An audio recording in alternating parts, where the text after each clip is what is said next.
opportunity to the Civilian Secretariat to introduce them as soon as possible. Before we start, I see the Secretary is now arriving. But while they settle down, I just want to make a few comments about issues in the public domain. Now, the last few weeks, there have been serious allegations of impropriety of senior officials in the policing environment. These allegations have mostly surfaced in the media and include a series of allegations against top officials of SAPS. Now, some of the allegations weighed heavily in the public domain and has the impact of undermining the public trust in the police. When top officials in the agencies that are supposed to protect the public and keep them safe, it creates distrust in these public institutions. So it's important from an oversight perspective that we look at those issues and ensure that it is dealt with effectively. I think we welcomed the visit yesterday by the President of the Republic to the Nyanga police station, because that is really where crime fighting must take place, at the station level. And as the Portfolio Committee, we have highlighted the issues of management of cluster and police stations at numerous times in the past. Now, we've also have noted last week the events that unfolded at Rosettenville. And we think it's important that the station commander and the cluster commander of Rosettenville Police Station appears before this committee next Wednesday at 9 to brief us on what is their approach to policing, what is their response to crime in the community, and also allegations of police misconduct. That's going to be quite vital. Members will remember we also did it a year or two ago, and we've indicated that if there are serious allegations at station level, those station commanders and cluster commanders will have to come to the committee. We will also expect the provincial commissioner, in that case Gauteng, also to be here next week to brief us on the relevant matters. So members, I think it's important next week that we deal with that when we also get the briefing from SAPS top management.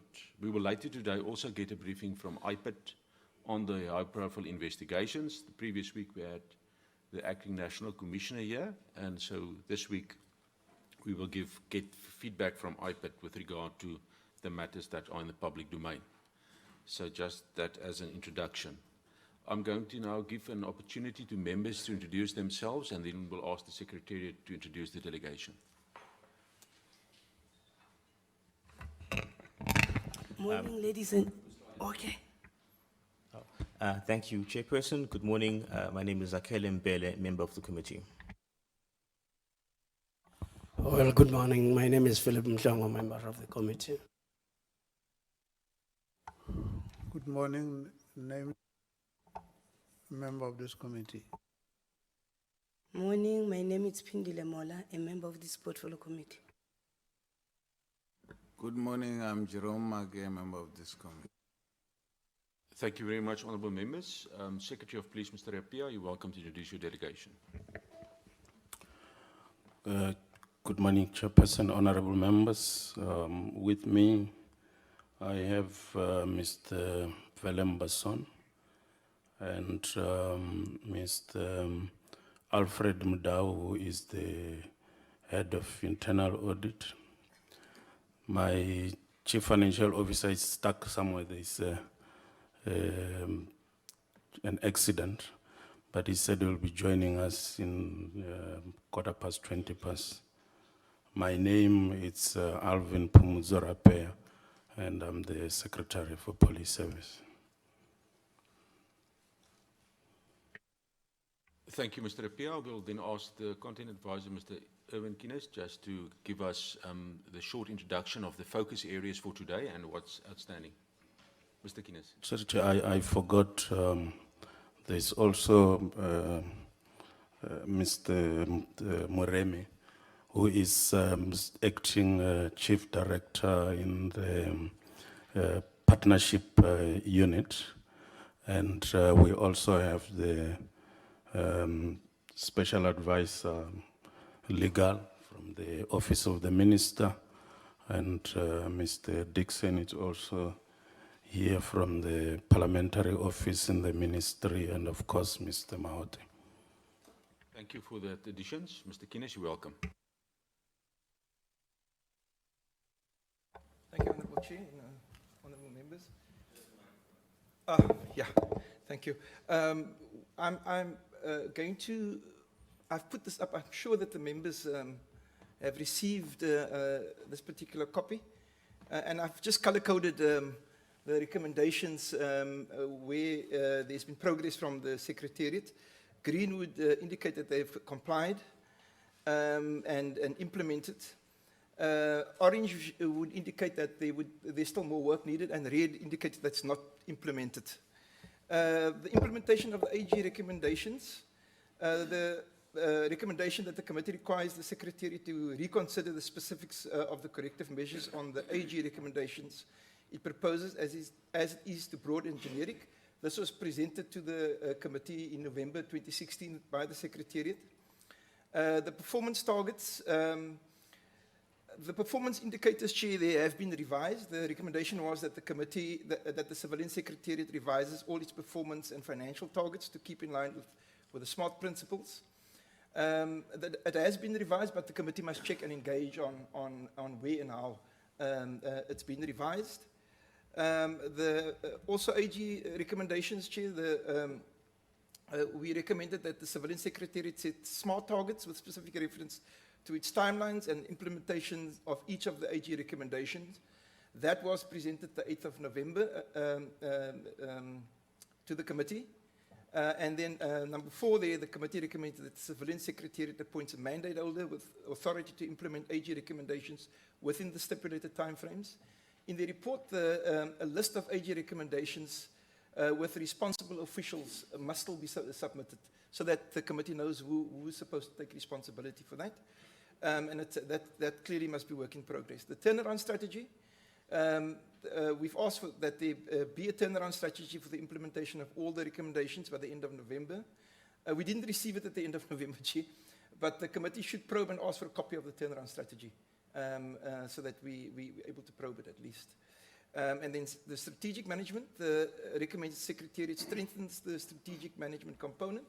There has been some appointments made in that component there, Chair. With expenditure management, the committee recommends Secretariat addresses the expenditure management framework. That has not been implemented, and the committee ought to ask questions why it's not been implemented. The project management, we recommended that in view of the VR1 campaign, the Secretariat addresses issues of project management, spending patterns, procurement, and contract management processes without delay and put project management measures in place. From the report, they have introduced quarterly procurement plans, and we must decide, as the committee must decide rather, Chair, whether in fact it wants the Secretariat to report on a quarterly basis on those issues. Special projects, there was a recommendation that the Secretariat consider developing a special projects directorate to manage the ministerial projects. The response was that they are awaiting an organizational review for the implementation of such a directorate. Critical post, there was a recommendation that the Executive Authority urgently fills the position of Secretary of Police and all other critical senior posts immediately. The Secretary of Police has been formally appointed, I think it was the 21st December last year. So that can be ticked off. There is another post that must be filled, but the Secretary will probably have to report on that. The incurred expenses, the committee recommends that the Civilian Secretariat resolves the incurred expenses with the IPID by adhering to the Public Finance Act framework. This hasn't been finalized, Chair, and the committee must probe that. And then the committee recommends that all tenders are advertised on the Civilian Secretariat's website. There's been compliance with that recommendation. And then the research imperatives, the committee recommends that the research on demilitarization and professionalism of the SAPs must be included in the entire SAPs and not only in the 2 components, and must be completed at the end of the financial year. Research, Chair, on the tactical, I'm lost. Your team. A response team, I'm sorry, Chair. And the public order policing was finalized and submitted. Demilitarization research processes is still to be probed by the committee. It's still on the agenda, and it's not completely closed as yet. We've received 6 pieces of research that the Secretariat has made available, which can be made available to the members, Chair. And then the budget performance analysis. The committee recommends that the Civilian Secretariat urgently reviews its own budget program performance analysis with a view of reaching its revised targets so as to lead by example when it conducts budget performance analysis over the SAPs. We have to probe the response from the Secretariat on this one. That was a big one. If that recommendation, if the honourable members and the Chair can remember, the committee said that the Secretariat has to be in a position to conduct this budget analysis of its own budget before it can do so over SAPs. And then the internal audit committee recommendations. There's been some positive response to that. The management of the Civilian Secretariat must see to a speedy implementation of the internal audit committee recommendations. From the response, all the unit heads have committed to bi-monthly meetings on the progress with respect to the internal audit recommendations. I'm sure members can see the core business, Chair. The Civilian Secretariat must present on the core business and programs by the 11th of November. This has happened on the 9th of November last year when the Secretariat reported. The vacancies, there was a recommendation that the Secretariat urgently fills all vacancies. The proposal is that the committee monitors the filling of this post because it should be at least before the end of the financial year. The committee recommends the Secretariat provides the committee with all its research reports. We have received 6 of those reports as already reported on the 7th of February, Chair. The committee recommends that all members must be vetted and that vetting should be cascaded to lower levels in the organizations. All managers were vetted in terms of the report, and they are still awaiting some vetting from of the other staff in the Secretariat by the SSA. Community policing forums feasibility study, Chair. The committee recommended that the Secretariat develop a feasibility study looking at the funding model for the community police forums by the end of financial year. Chair, it seems as if this is still work in progress. The committee should probe as it will have consequences for the white paper and ultimately for the review of the South African Police Service Act, particularly with the funding model.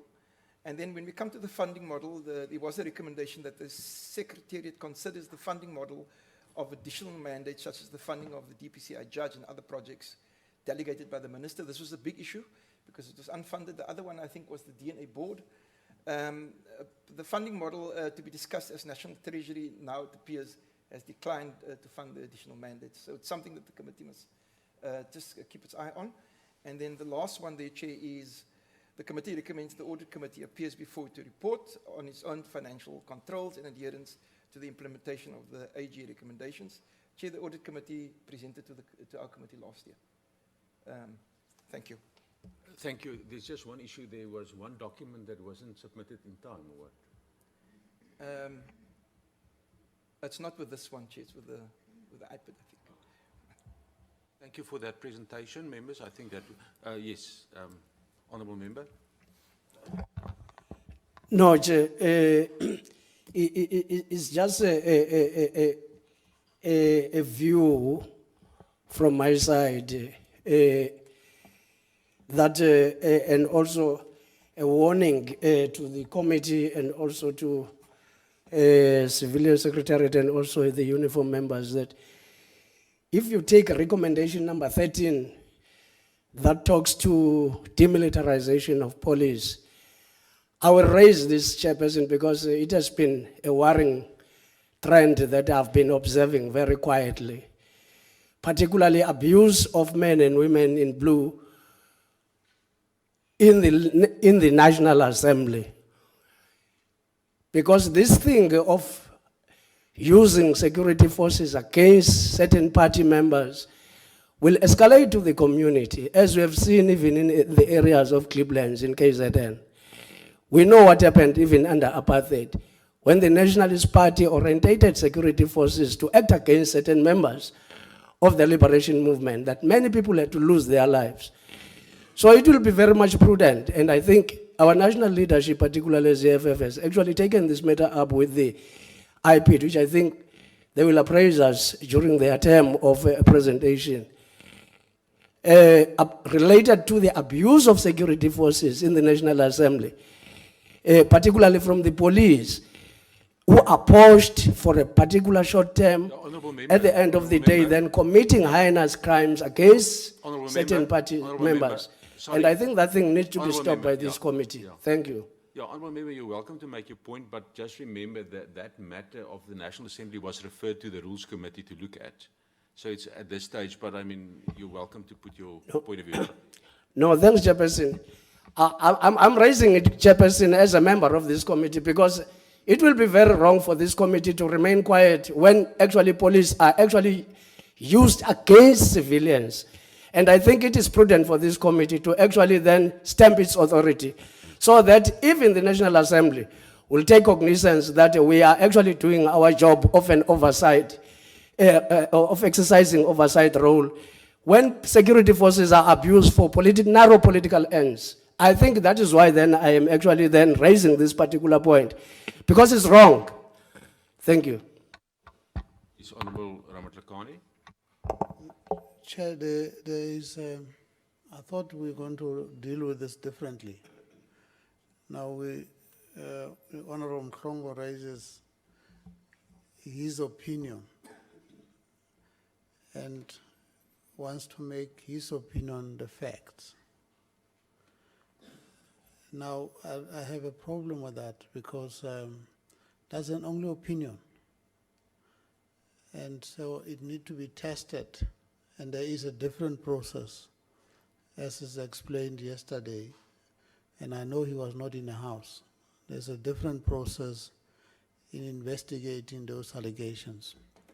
So I think my view is that we should really put that opinion aside and deal with the matter here, because that issue will have to be conclusively determined.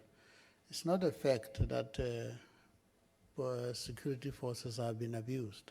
I mean, it's an opinion that cannot be made a fact here and argued as a fact.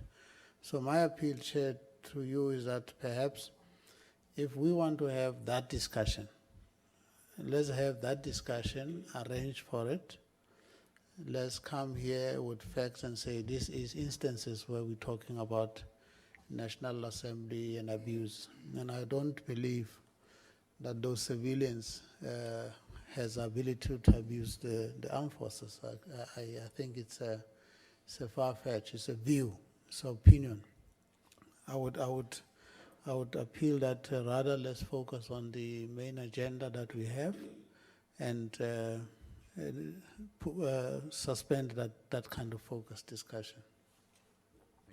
Yeah, I see two hands. Let me make a ruling now, because I'm just worried about the time. No. I want to make a ruling. No, before you make a ruling. No, I'm going to make a ruling. Now, remember next week, honourable members, we're going to have the top management of SAPS here with regard to 3 issues.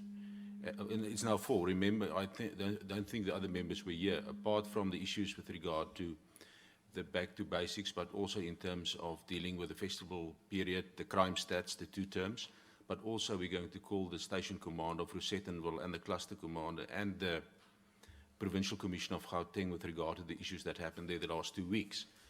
That, I think, would be a good opportunity to raise those issues of public concern that you've raised now with them. So I think let's maybe park that issue, and I'll allow enough time next week for the committee to deal with it. Otherwise, we've got 3 topics today. Is that fine? No, Chairperson, with due respect, Chairperson, I think you're 100% correct. However, Chairperson, I wanted to correct the honourable member, Honourable Ramatlakane, that no, it's not a view. You know, as a responsible member of this committee, I had to ensure that we discharge our responsibility of gathering information right on spot. Point of order. We've got evidence and photos here. Point of order. So it's not an opinion, this thing. Point of- Otherwise, we are going to Longana to run away from Point of responsibility, only order. to find that police are actually then involving themselves in serious acts of Longana, of criminality. It's totally, it's not. No, please, there's a point of order. You must point of respect the order, chair. Thanks. Chairperson, I should think we are not going to allow this. We've got matters to deal with here. And if somebody wants a platform to say whatever he says, this is not the right platform. You can have a media statement somewhere else. And if we allow this, then anybody can take whatever platform to say whatever they want. So I should think you must be hard on this one. Thank you, Chairperson. Honourable Groenewald, you're the last, then we're going to move on. Thank you, Chair. Chair, now I accept your ruling, but I also want to add then for next week. Unfortunately, the first meeting we had, I could not attend, and a very serious allegation was made by the Minister, namely that the police force has been controlled from foreign forces or something like that. I want to ask that we have a serious discussion on that we have to need an explanation. To make such a general statement and say that to the police committee cannot just be accepted as that. That must come on an agenda and have a thorough discussion on specific that matter. Thank you, Chair. Those 2 points we'll take to next week. Let's get the Secretary of Police. Thank you. You can continue.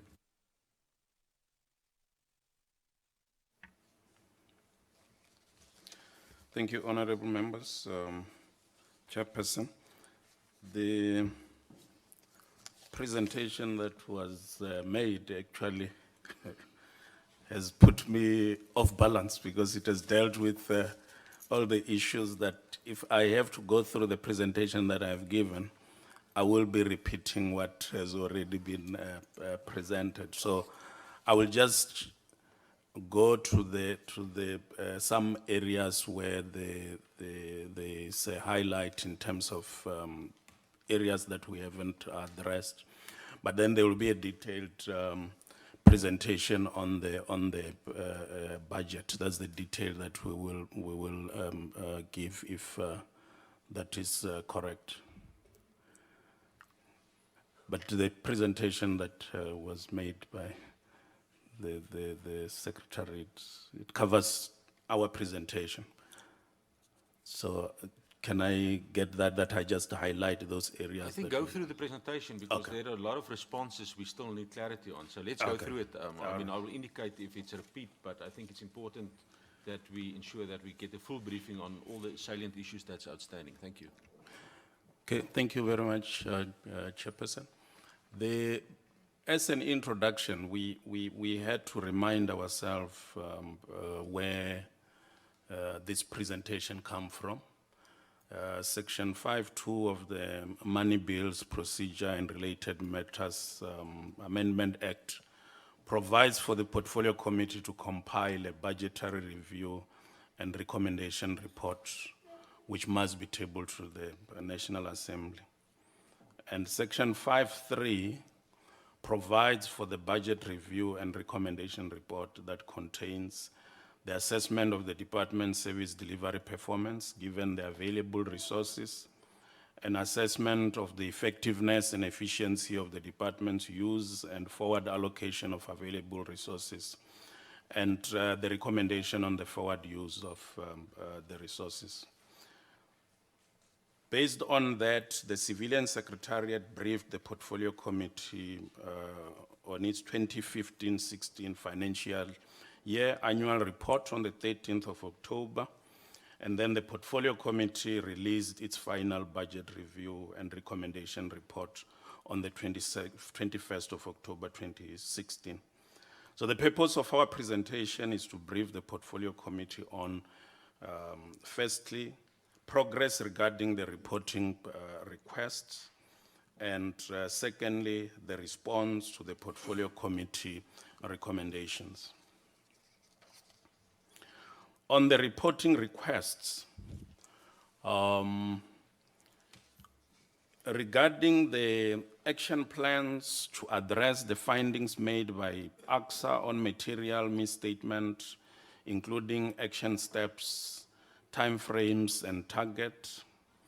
Regarding the monthly progress reports on action taken as per the action plan, together with the financial targets achieved, and the action plan to address the implementation of the internal financial controls to substantiate the commitments, accruals, and employee benefits. And the fourth one being action plans to timelessly and adequately review financial statements and compare them through the document. All those areas have been put in the strategy to address the AXA findings, which was developed and presented to the committee on the 9th of November. We have, as end of 31st December 2016, spent 63% of our budget, which is low. And when we deal with the financial performance, we'll give you details in terms of where the challenges are. Mainly, it is on the issue of the personnel expenditure. That's an area wherein we are not funding because our vacant posts were approved in the third quarter, and now the vacancy rate has actually increased to 24%.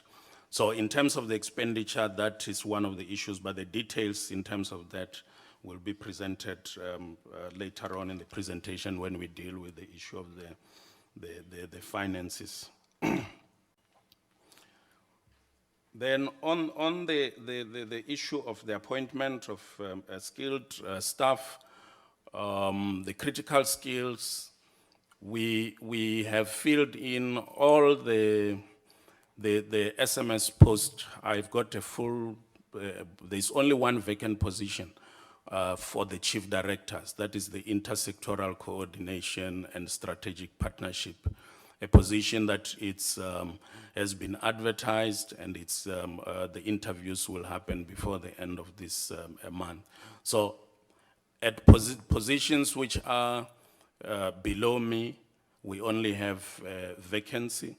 We have filled in all the other senior management posts. The IT director was appointed. We also appointed a director, information and knowledge management. The vacant post that we couldn't fill, but we went through the interviews. We made an offer for the director of research, but the department where that person was coming from counter-offered and gave the person the last notch of the level, so we couldn't get that. So we're in a process of headhunting to make sure that the research director is filled. But we also filled a number of deputy director posts which are critical. Also in the research area, we have a deputy director which we have filled. We also have appointed to strengthen the strategic management area. There's an administrator that has been appointed. But what we are going to do to deal with the strategic management is that the office of the secretary is being reorganized. The office manager has asked to be moved to another unit, which lifts the vacancy in that position. So whoever we're going to appoint will be somebody who will even be there to assist with strategic management and actually monitoring and evaluation of our performance as the department. So that capacity will be there, not only having somebody who is just dealing with the office management position, but also will be supporting the director strategic planning. Regarding the improvement, that's number 6, improving the level of assurance by accounting officer of the Secretariat, especially the internal audit function. A strategy with action plans to address the AXA findings was developed through the internal audit unit, and this is the strategy that was presented there. So the internal audit is the one that is coordinating the implementation of the AXA report. That's why even today when I'm here to account on the B-RRR, the head of internal audit is here to actually deal with that. And by the monthly meetings that the team has, it's actually making sure that there's progress in the implementation of the AXA findings, but it also includes the findings of the internal audit. So we are not only confining it to the AXA findings. And I will just give a high level at the end of the presentation in terms of how far we are in the implementation of those AXA findings. Regarding the development of an action plan on the skills and training of senior management team, we have a report that we attached to the presentation.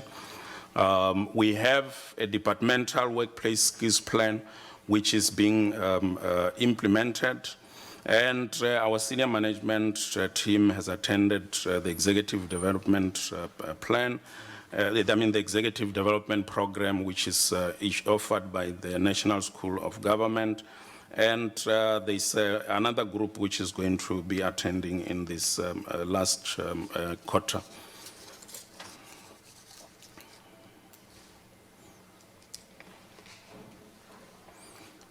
I will move to point number 11. Provide a new program for the tabling of legislation in the new year with a quarterly update. We submitted the program in terms of the legislation, but the President is introducing a new monitoring tool, which when you submit that program, they evaluate it to say how far you are and so on. And if they realize that you are overstating your proposal in terms of that program, they send it back.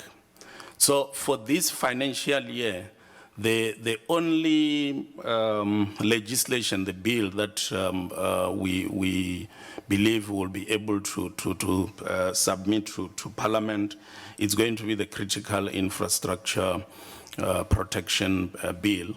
There's the Cabinet Committee, which is meeting on the 23rd, which is going to look into the revised bill. It has gone through, there's been engagement with NEDLEC, although that process is not finalized, but there's a preliminary report that we can say this is where the agreements are and where we disagree. Because NEDLEC indicated that the process can run parallel as we are processing this thing through Cabinet. That engagement must take place. But that process of engaging NEDLEC started way back in June, July. And the intention was that by February, we will be done with the consultation at NEDLEC. But we haven't concluded that. But we have made revisions, and the inputs that have been put there have been incorporated in the proposed bill that is coming to the Cabinet. The Firearms Controls Act, we have reported previously here that there is research that was conducted as a result of the request from the Portfolio Committee when we had a workshop 2 years ago. And all those the issues that were raised in that meeting were researched, and that research report was presented to the minister who approved it, and now we are busy finalizing the amendment of the firearms controls bill. The issue is what is coming out from the research proposes a totally different bill from the one that was published in April 2015 for public comments, which means that we will have, Cabinet will have to decide whether we take it back for publication again for public comments, or we can put it through, and comments can come with the parliamentary process. But that's the issue that Cabinet will advise on. We're putting that as an option. But we have incorporated a number of things that came out of the research, which included international benchmarking. But the bill itself won't be able to be finalized before the end of this financial year. So the issue of the SAPS amendment bill, the IPID amendment bill, the Terrorism Act, and the animal movement, those legislations will come in the next financial year.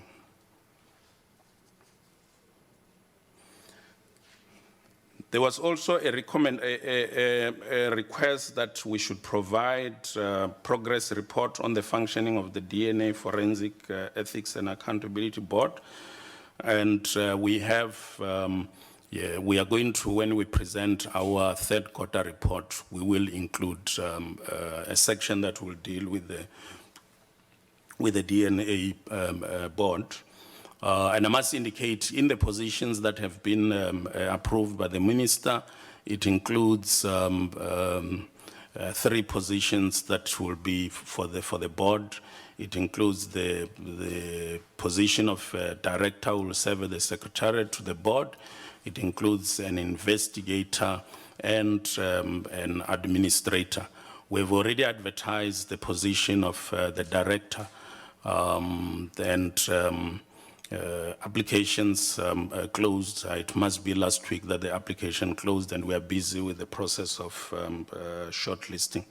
So there is progress on that, and we also agreed that we will have a close working relationship, because we also have realized that the DNA board is very key in terms of civilian oversight, monitoring, and evaluation in terms of what the police are doing.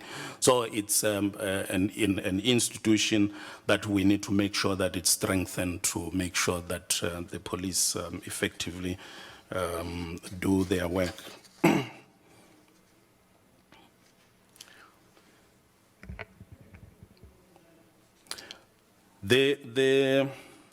On the committee recommendations, recommendation 1, it's saying the Civilian Secretariat should consider the specifics of the corrective measures on the AXA recommendation, and I've already indicated that that was done and presented to the committee. The revision of the Secretariat performance and financial targets to keep in line with the SMART principles, we have done that. When we present our annual performance plan for 2017-18, the members of Parliament will see that it's dealing with the issues of SMART. We just finalized that on Friday, and we are sending it to the Auditor General also to look into it before we send it to the Minister, to make sure that the SMART principles have been incorporated.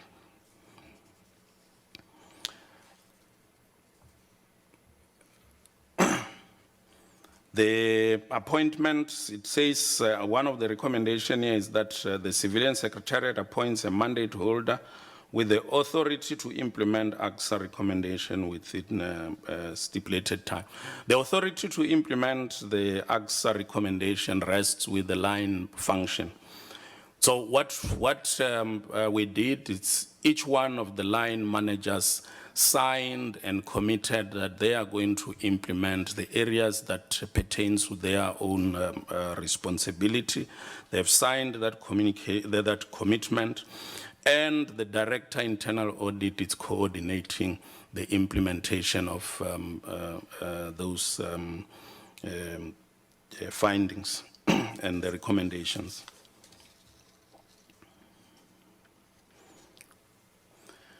Regarding the turnaround strategy, we are still in a process of developing the turnaround strategy. And at the time when this request was made, my contract was at its end. Coming out with a turnaround strategy when you will leave and then it will be changed didn't make that much sense. So now that I've been confirmed as the secretary, we have started, there's a task team that I have established.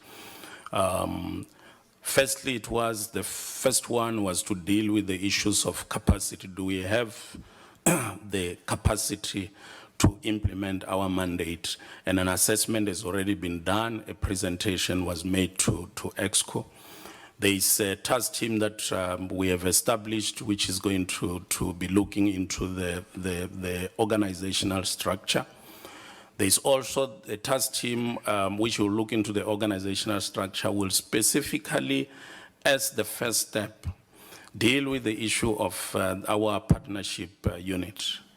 Because as EXCO, our assessment has been that we are not properly organized to service the whole country.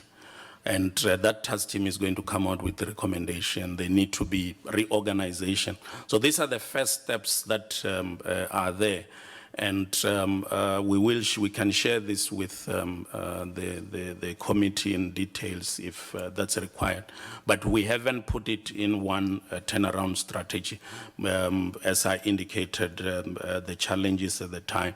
But now we are going to compile it into a turnaround strategy. The expenditure management framework.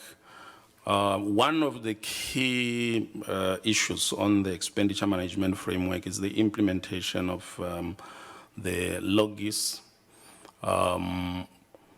We haven't fully implemented the expenditure management framework because of the issue of segregation of duties, but we have advertised the posts, and the shortlisting is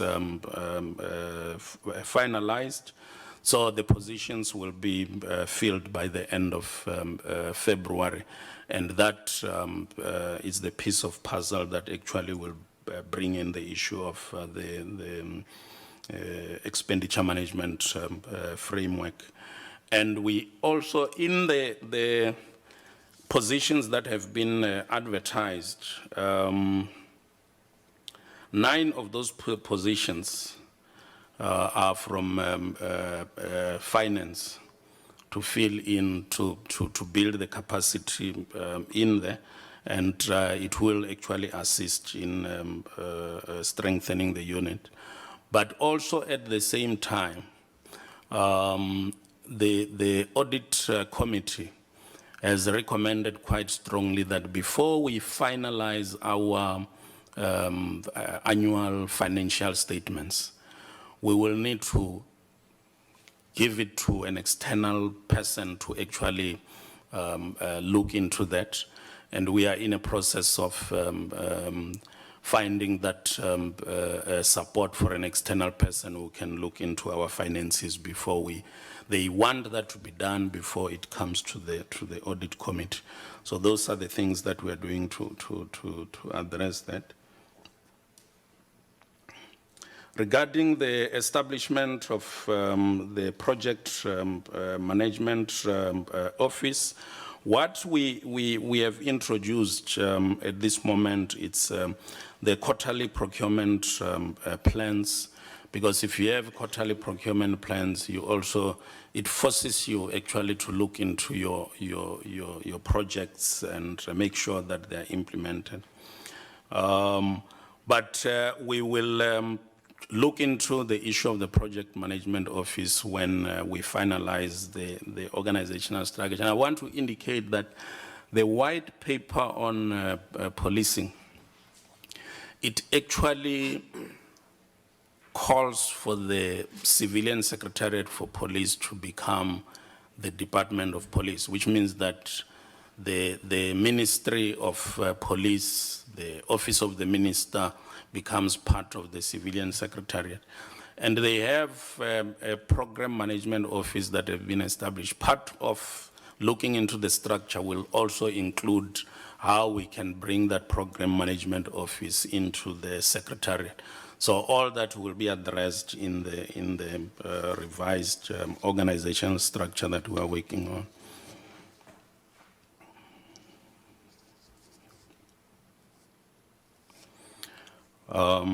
Number 10, we've already addressed it. The secretary was appointed.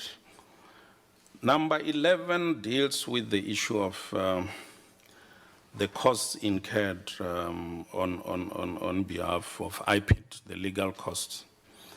We're doing everything we can to try to address this matter. We had discussion with National Treasury to see if they can consider, because we are we are not a vote per se, but we get our money from a vote. And we were saying that maybe they will need to consider that we can use, taking into consideration the expenditure on the personnel, our expenditure on compensation of employees, we could use that amount to actually pay this debt. So the discussion is still happening. We're still also engaging the minister to see how we can deal with that matter. If we end up paying it from our funds, it means that this will be an authorized expenditure which leads to automatic qualification. And if SCOPA doesn't condone that, it means that it will come out of our budget for the next financial year. But we want to make sure that this matter is resolved and finalized this financial year, because if we don't resolve it, it will keep on coming as a matter which will qualify us, and we will never meet our target of having clean audit. All the tenders, we have made that instruction, and all future tenders will appear in the website. But it will be the tenders that we are looking 500,000 and above, because the rest of them, we do them on quotation basis using the central database. Regarding the research on the demilitarization and professionalization of SAPS, we have finalized the research on the demilitarization, but the focus was on POP, the public order policing and the tactical response team. But in the next financial year, we will now focus on VISPOL and crime prevention. And this work or this project is going to be done in partnership with the provincial secretariats. Regarding our own budget, to set an example, to conduct budget performance analysis,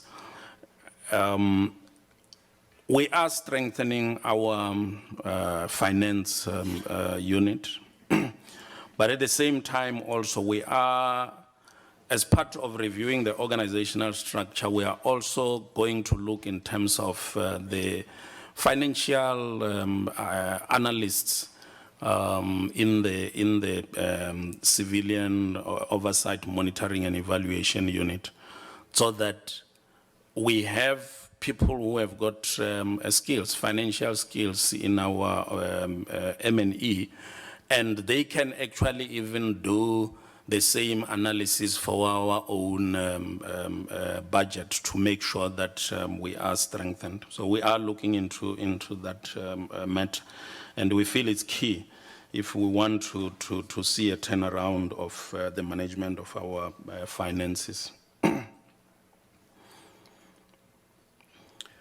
Number 15, I've already addressed that.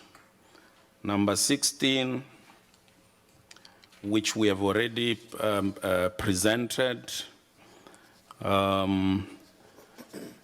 17, we've already dealt with that, and I've also indicated that we had an additional of 36 posts, which resulted in the vacancy rate going to 24%. But what we are doing is I have even approved overtime upfront, so that the capturing of the people who have applied is done quickly, and we make sure that all these posts are filled by the end of this financial year. And probably some of the people will start in the new financial year, but all the recruitment process, we want to finish it this financial year.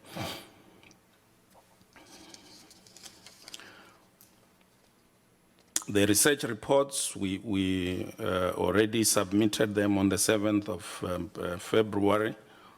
And in terms of the vetting process, all senior managers appointed before October 2016 have been vetted, but it takes time for the new. What they do is they have a preliminary vetting that they do before you appoint. That was done for those who were appointed after October.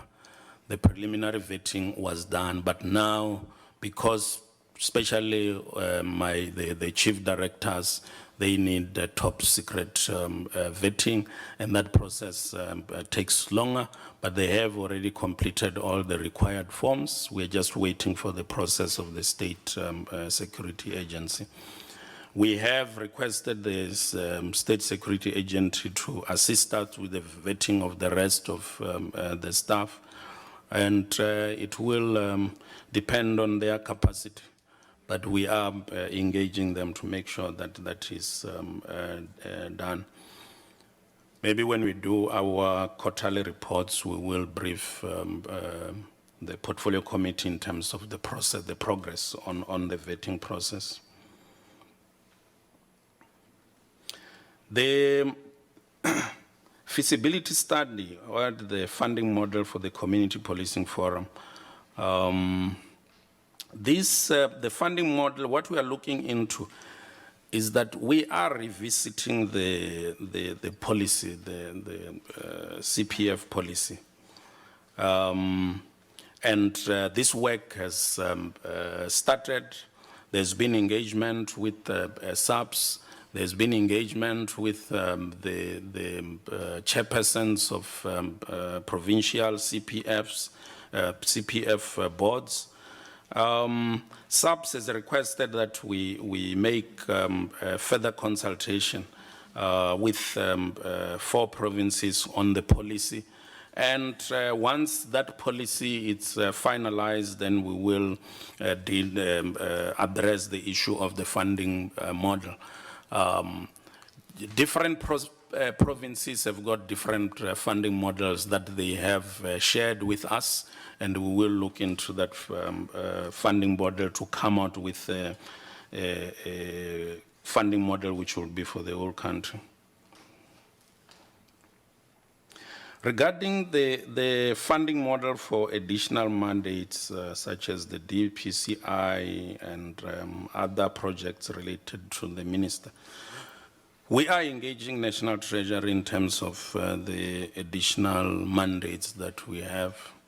And as we all know, when you approach Treasury, they will say, talk to the cluster, who should we take the money from to give to you? So that engagement, it's happening, but they don't see any possibility for additional money which will come outside the cluster. And that's the challenge that we have to deal with. We had engagement with the DPCI judge. I met with him last week to deal with the additional requests that he needs, because with the budget that it's allocated, we can actually move some funding and make sure that he get additional resources that the office requires. So he has allocated a person from his office who will work with the task team that I've established, which is looking into the organizational structure. And based on that, we will have a final decision in terms of capacity building in that area. And the last issue, the audit committee appeared before the portfolio committee on the 9th of November. Just to go on the last part is the status of the implementation of the management action plan. Regarding the AXA finding on the matters relating to the auditor report, which was the basis for qualification, we had 2 findings, and 2 of those findings have been implemented. And the internal audit has started to audit this process, and they're also working with our internal, we have a unit which is called the Anti-Corruption and Fraud Unit, which that name is going to be changed to Integrity and Governance Unit. So they work together with internal audit. So internal audit will be auditing all these reports that we have, and then there will be a confirmation of this, which when we report on our third quarter report, we will give you the results of the internal audit finding on the report that we got. On the matters relating to auditor's report, the emphasis of matter, we have implemented 2. There is 4 which is in progress, and 2 haven't been implemented. On matters related to management report and findings, we've already implemented 15 out of the 32 findings, and in progress we've got 10, and there's 7 that is still outstanding. All in all, out of the 42 findings, we have implemented 19, 14 are still in progress, and there's 9 that is outstanding. The picture that you have, the pie chart, reflects the numbers that I've already given, with 45 implemented, which is in green, and 33 in yellow. And the 33, it's something that we say by the end of this financial year, this will be done and dusted.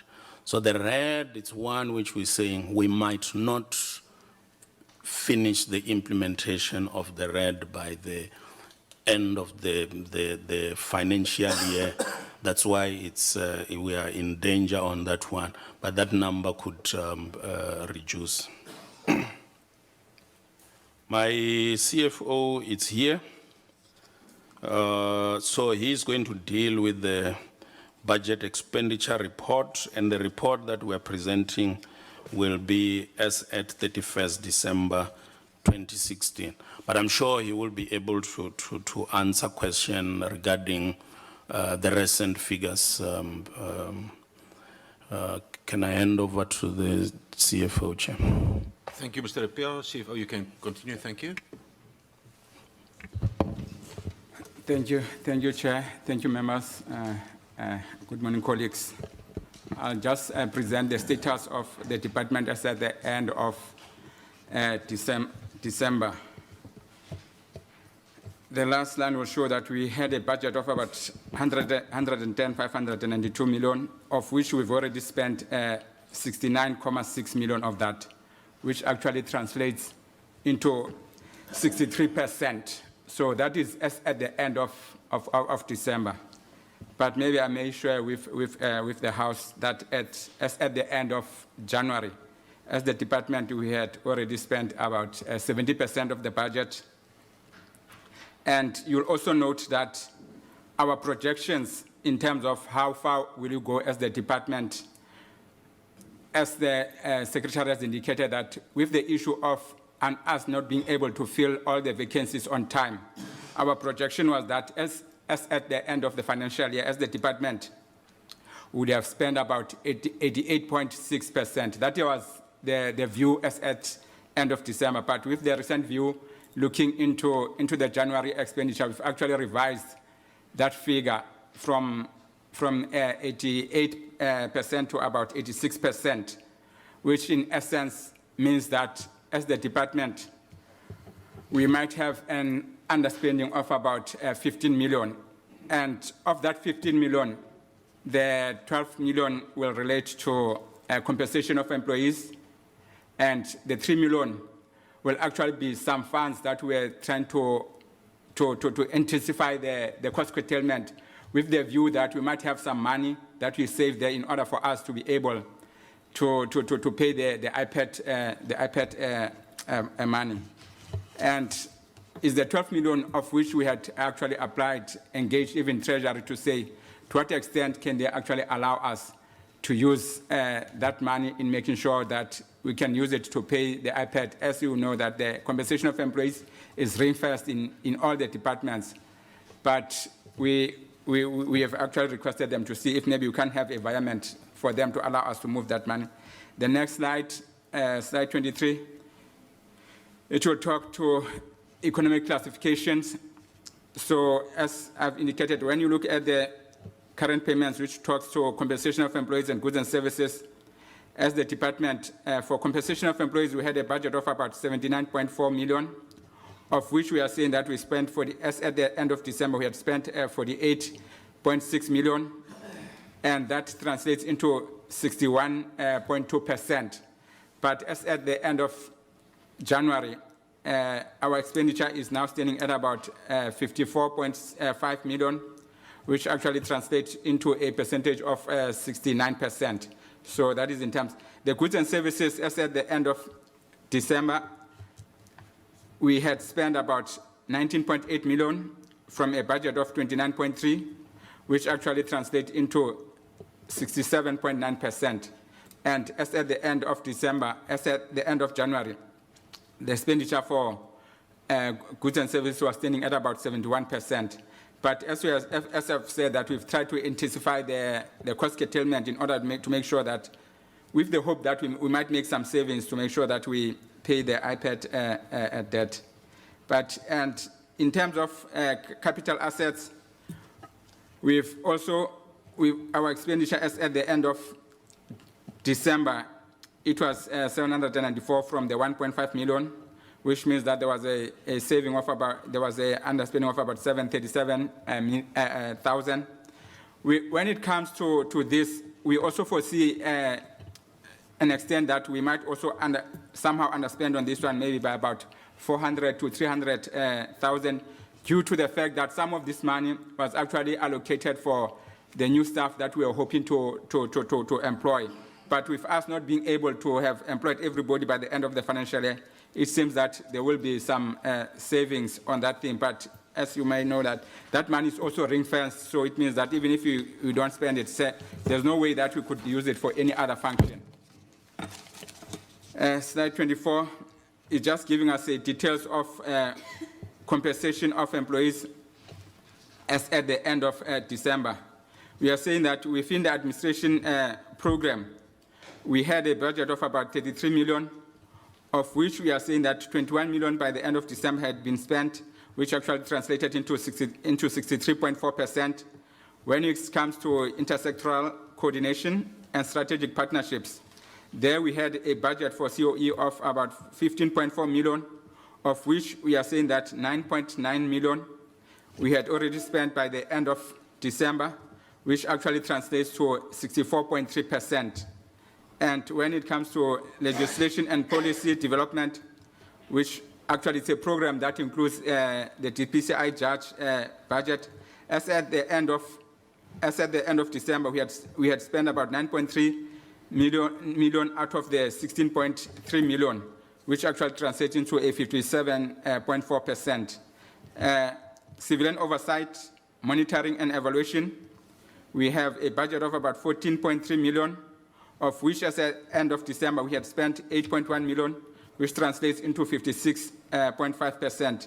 So in total, we are saying as the department, as at the end of December, we had spent about 48.6 million, which translates into 61.2%, which I've just elaborated to say that now, as at the end of January, we had spent about 68% of that money. The next slide is just showing the trends of how, as the department, we have been spending in consideration of the cash flow that we had requested to Treasury. And this cash flow had in mind the fact that we would have, within the first quarter, we would have appointed those officials that we are hoping to add to the establish of the staff. And the department, the trends are such that in almost all the months, the department has been, the expenditure has been lower than the cash drawings. Only in November, the expenditure relating to November, whereby the department as expenditure exceeded the cash flow that we got from Treasury at that month. But then maybe what then made the difference to be paid is because, as you can see, the past month, we had those savings that we are not spending. So the additional spending that appears, it also included the funds that come from the underspending from the previous month. And going forward, we always see that as the department will actually remain within the budget that was allocated with that underspending that we've projected. The next slide is just the narrative of what I've just discussed. So I think that will be it for me. Thank you very much. Thank you very much, Secretary. I presume that is the presentation. Thank you. Members, we will then immediately go to questions, concerns, and other issues that we want to raise. Maybe a few questions from my side. Maybe just in terms of the same question we've asked last week to CIRA, and we'll also go to ask it to IPID today and next week to the police.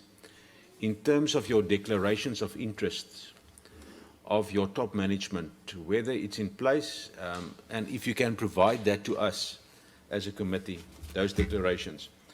Then I just want to get a sense, now in terms of the Civilian Secretariat Act, 661A says, the Civilian Secretariat must, in order to achieve its objects, monitor the performance of the police service and regularly assess the extent to which the police service has adequate policies and effective systems, and to recommend corrective measures. Now that's a must.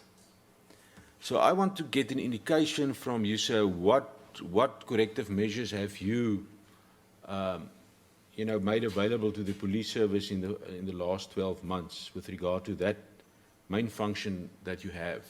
And maybe furthermore, if the Civilian Secretariat, in terms of that mandate, can develop a new template for the South African Police Service top management, where the declaration of intent will include also sponsorships and all other income-related issues that is relevant. We need that assurance, and there must be a timeline of at least a month that can be implemented.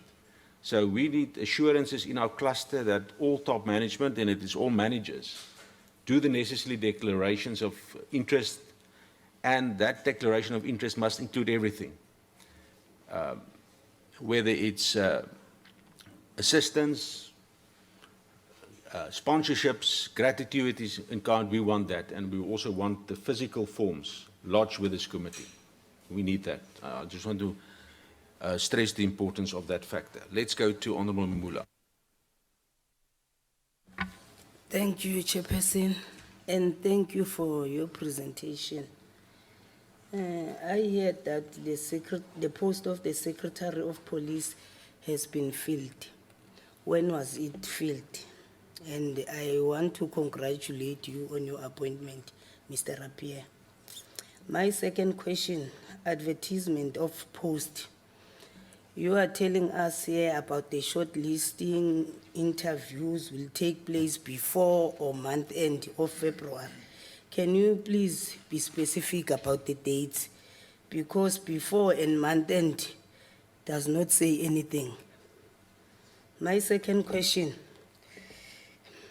I don't know the slide. You said the CSP is in the process of developing the turnaround strategy.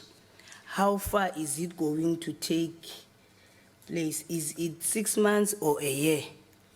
Because you are saying you are in a process, we don't know, is it going to take a year or 6 months? Can you please tell us?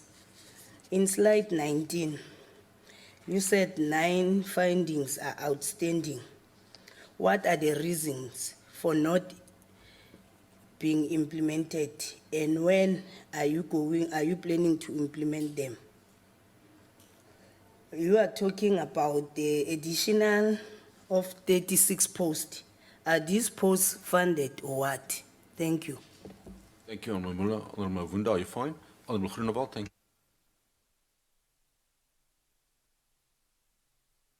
you. Sorry, thank you, Chair.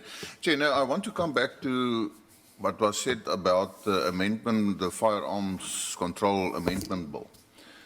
If I heard it correctly, it was said that after the summit we had and everything taken into consideration, that we almost have a new bill. That was the words.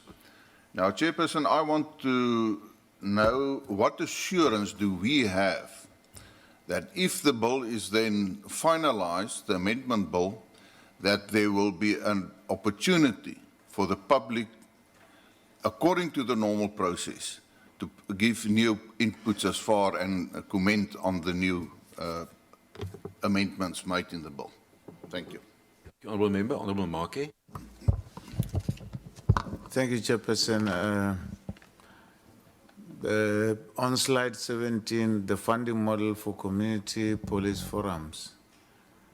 The policy thereof, will it be part of the white paper on police, or are we talking about something totally new in terms of the CPF? My second question would be on the funding model for additional mandates, such as that of the DPCI judge and other projects. Surely Treasury always refers you to the cluster. Is there a possibility of getting funding from the cluster? Practically so, because I don't see any department within the cluster saying, little brother, I can give you this. Is it a practical alternative? Because if it is not, then what needs to be done? Because if the Treasury simply says, go to your cluster, it means we are going to be running in circles, at least if there's a possibility, and if it's not, then what needs to be done? Thank you, Chairperson. Honorable Marke, Honorable Klongu. Thank you very much, Chairperson. Mine is only two. One is on slide What do you call this? Slide 14. Here on slide 14, bullet 13, we are talking on research on demilitarization, and you target, you come up with the added unit of the TRT there. On top of POPs. I want to get an understanding, Chairperson. You recall, Chairperson, that in our oversight visit to Eastern Cape, I want to get an understanding, how is this going to affect the project that we have of an integrated combative method against particularly hardened criminals that we observed in the Nelson Mandela, which we actually then showed thumbs up, noting that TRT is not necessarily that much close to civilians. It's a reactive kind of a unit that will actually, as far as I understand, that will be called on the need basis to avail their services. Unlike particularly, POPs will be generally be at disposal of reinforcing uniform police in most of the time. But TRT, as a specialized combative unit, how did you come to that particular conclusion? And is it not going to affect that particular project? And if not, then how are we then going to reconcile this? I'm saying that, Chairperson, because it will have far-fetched implications in as far as that particular project that we actually went to as members and we actually then endorsed on the basis of the good work and output that we observed there. So then that is exactly what I'm trying to get out of a civilian secretariat. What informs this particular thing, this particular selection of TRT? To say it must be part and parcel of the demilitarized units within the police. Then number two is a question that Honorable Market touched on just a bit on slide 17. The question of funding for CPFs. In our last meeting, when we were briefed on the constitutionality and the white paper on civilian secretariat, you recall, Chairperson, that I raised quite sharply the disjuncture that was noted there in terms of provincial appointment of civilian secretariat at a provincial level, whereby then it became clear that National Secretariat seems, or according to the Constitutional Act, doesn't have that much of a footing. Now, if and only if we talk of CPFs, who actually then establishes CPF? Theoretically, yes, I understand that it is just generally a civilian secretariat, but at what level? And now, I think in that particular meeting also, Chairperson, it was also clarified that in terms of funding at a provincial level, it becomes a jurisdiction of each and every province, if I'm not mistaken. I think that's where then was a kind of a disjuncture that I actually observed. Now then, when you come up with this particular thing here, what informs it in line with what, then that's why then I was actually saying that I think Honorable Make touched on a bit on this, because the white paper is actually then streamlined in line with the Act itself. Now then, how are you going to actually then go about to actually then bypass the provincial structures in order to actually then unfold to this particular kind of funding model that you are proposing? Thank you. Thank you, Honourable Slongu. Honourable Mbele. Thank you, Chairperson. I've got a handful of questions, if I can just run through all of them.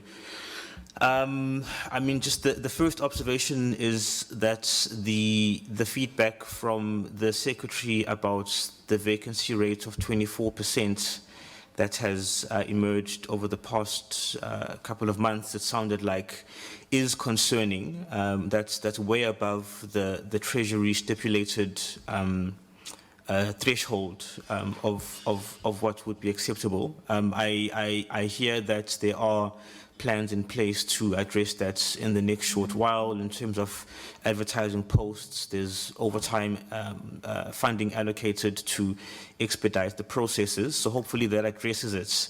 But I still think it's just reflective of a general problem with a sense of complacency and malaise that plagues much of the public sector, which is that we just don't have that urgency and that hustle to address issues as and when they come up. We've really got to be more on the ball so that we prevent things becoming a crisis that then becomes more and more difficult to turn around as time passes. But the committee will monitor that as we go forward.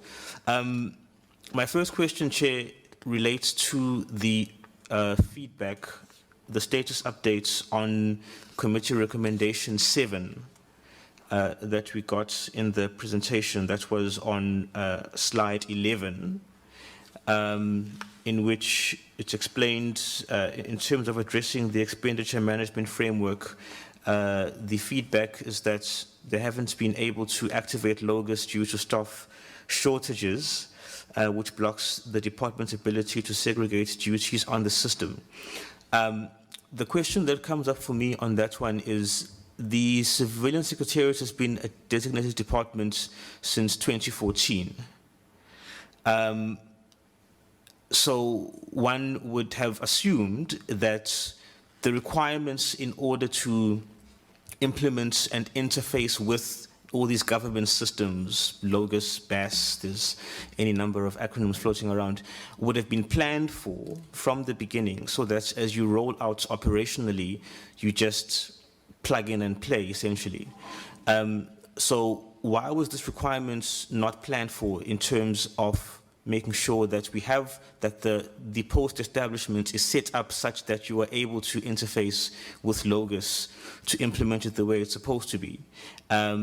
And even that aside, why has it still taken so long? It's now 2017. We've been on this particular track as the department since 2014. And this goes back to my earlier issue. It's 3 years down the line. We haven't got the simple basic requirement of interacting with a very well-established government database and system. Why is this? Why is this malaise still just happening as it should be, which is blocking fundamental delivery and implementation, because you can't now use the system? My second question is the response to the next committee recommendation, Recommendation 8, where the feedback is that the Secretariat has now introduced quarterly procurement plans. And the question for me there again is, I mean, surely that's part of basic operational management. You know, you've got cycles of monitoring and review at different levels around performance targets, spending, all that sort of thing. And a quarterly time cycle, at the very least, is the minimum requirement, if not monthly, and if not where needed, weekly. So why is it only now becoming quarterly, and what was in place before? You know, would I be correct then in assuming that it sounds like the department would only become aware of issues that were building up in the departments annually, which is when they then report to the committee, because that would not be up to standard. So what was in place before the quarterly procurement plans were put in place as the remedy to the recommendation from the committee? My third question, Chair, is it's outside of the specifics of the presentation, but still very relevant, has come up before in the committee, is what is happening in terms of strengthening and rolling out a complaints mechanism by the secretariat, because, and in particular, a mechanism with high visibility and high public profile, because that, I believe, is the function that is most relevant to members of the public. They have the IPID to go to in terms of the Section 28 premises in the IPID Act, those violations, but in terms of service delivery complaints, because most of the public do not trust the police to address their own issues. We just had the Stats SA Victims of Crime survey come out yesterday, showing that levels of public trust and confidence in the police to address those issues are very low, declining, and continuing to decline. So the public need an independent and separate mechanism to go to make their service delivery complaints about the SAPs, and that falls within the secretariats. So what's happening in terms of strengthening and rolling out that function? And I have a concern there, Chair, because if you look at this issue of the vacancy rates, and from what I could glean of the budget spending reports, it looks like the program that is worst affected by these vacancies and by the underspending is the administration program, which has the largest underspending. What's that? That's about 12 million, I think I read. And it's the administration program, I assume, correct me if I'm wrong, that would house that function of the complaints mechanism, receiving the complaints, processing them in the database, allocating them where they need to go and to be investigated. So the function of the secretariat that is most relevant to the public is the one that is most understaffed, under-resourced, and therefore the greatest disservice is being done to the public at this point. So I'd like an update, please, on what's being done in that regard. Second last one, Chair, is from Committee Recommendation 14. It sounded like from the Secretary's response that there might have been a misunderstanding of what this committee recommendation was about. As I recall and as I understand, that was the committee saying that the Secretariat needs to review and improve its internal budget analysis and performance monitoring so that it can set a good example for the SAPs in conducting that oversight on them. So this issue of how they're addressing the capacity of the civilian oversight monitoring and evaluation units is not relevant, is not the point that was being made by the recommendation. The recommendation was look at your own issues in-house so you can first address your issues and therefore have the standing, if you will, to then do the same for the SAPs. And addressing that capacity issue is a program one, an administration program issue, which again, as I said, seems to be the one that's the hardest hit by the understaffing and the underspending so far. So the same issues keep coming up, that we're not covering the basics of operational organizational management in order to just carry out the core mandates. So if I can just get a response on what's being done to address the admin capacity to do in-house budget performance analysis and monitoring. And then finally, Chair, on the issue of CPF funding, I don't believe there should be any ambiguity on this issue. And Honourable Mhlongo already touched on this in broad brushstrokes. It's quite clear that the operational footprint of the Secretariat lies in the provincial Secretariats. They're the ones who do much of the groundwork of doing oversight visits, receiving monitoring reports from the SAPs and feeding that through to the national office. And so it would make sense that the funding issues and interaction with CPFs should also happen through that avenue. And in fact, as has been mentioned before in past meetings, the Western Cape already leads the way in terms of providing funding and training and support to CPFs. So it's clear what is structurally meant to be the case.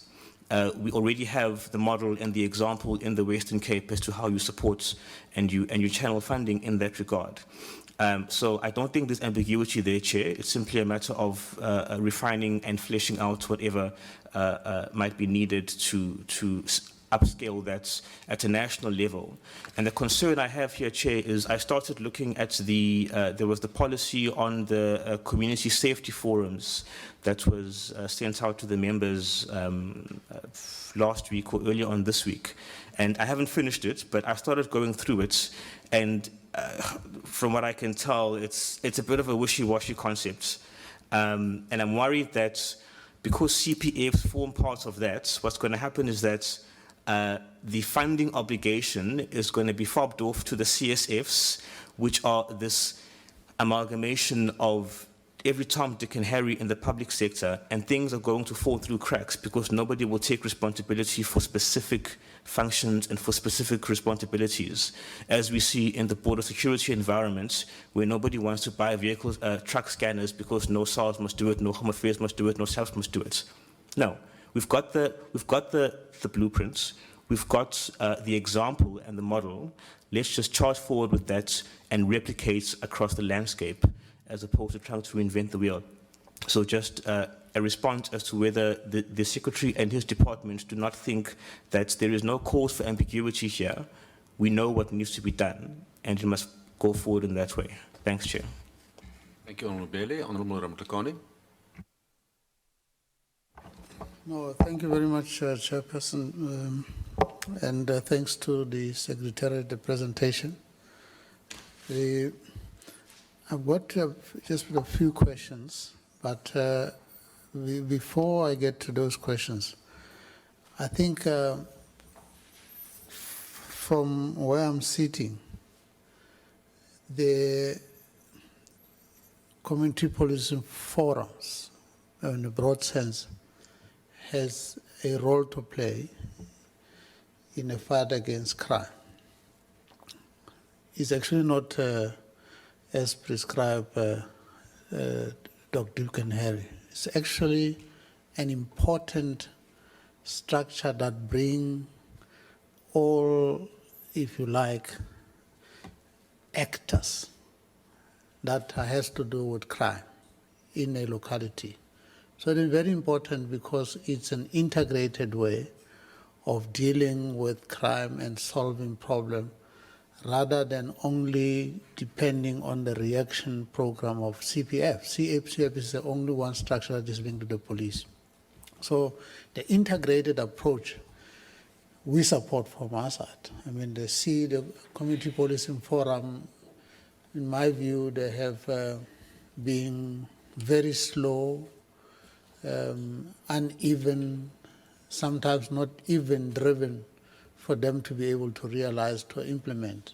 If we're talking about an integrated mechanism of solve problem that's integrated, that's the structure that you'll call upon to.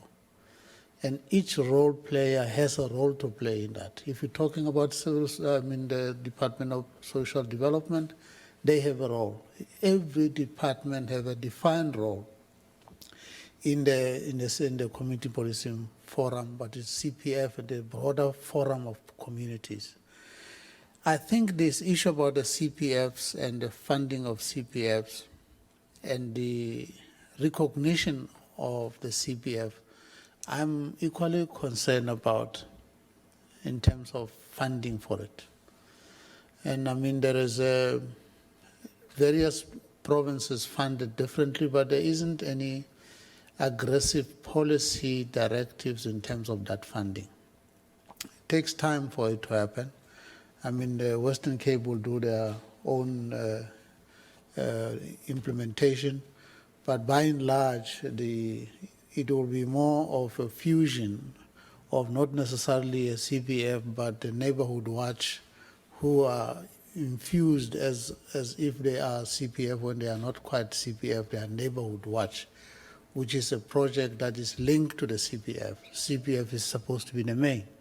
So if that the CPF is in the main and is recognized by the Police Act, the civilian secretariat must really help that this issue is addressed.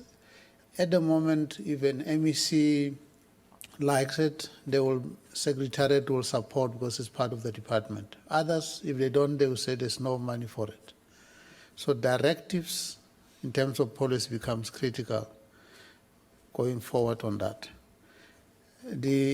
I'm worried about the red flags that were put on the board earlier on, Secretary, on the things that no movement has began in terms of the implementation. And I see the explanation. But the explanation is not dealing with the problem. We're now close to the financial year ending. And if we're not going to be able to do what we needed to do to clear the problem, we're heading for another qualification as a result of it. And I hear the issue about vacancies and the problem that we're having. But as a manager that is now confirmed in the position, you should be saying, this is the plan I'm putting together to solve the problem, because now you're empowered to do so. And we will support that plan. But we would not support only if you are raising problem, not saying because of this, this is what I'm doing to solve it. This issue about finance unit and its capacity for it to be able to deliver results, if you don't beef it up, that's going to be your Achilles heel, because you're going to be tripped by it every time you want to do something, because you need people who works than that. And I still believe that I'm convinced that there can be some secondment that can take place. I'm convinced that if you talk to other departments to help beef that capacity, to help the CFO to do what they have to do in clearing this, it takes me to the outstanding loan. This outstanding loan that Secretary, it's a moving target. We discussed it the last time. Perhaps I heard you saying all what you said about it. It is another matter that would create problem for your auditing process. So it's either going to be clarified as irregular expenditure, and in that you would get the punishment in the Auditor General. So there's no money that can be found to exchange, or some condonement. Something must just be done about it. But that's if both you and IPID can come to some degree of understanding, and there's a condonement, and there's some way that you can deal with that 6 million in the PMFA, because you need to follow the PMFA in order to deal with that. So the last one is the issue about the demilitarization that you spoke about. You mentioned that you are only going to focus now to Vospol later. But it would be useful to understand your perspective, even by way of presenting for us as a committee to understand the one that you have concluded. What do you say about it? There's a lot of school of thought around this particular subject, so that we can also engage with it when there is at the next interval when we have time. So I would be keen to hear what you present on that particular matter. The vetting, last one is the vetting. Secretary, you use the words preliminary vetting. That's done quickly, but then something else follow. We at some point had a discussion with somebody from state security who told us that vetting takes much shorter. I can't remember what he said, it takes 3 weeks.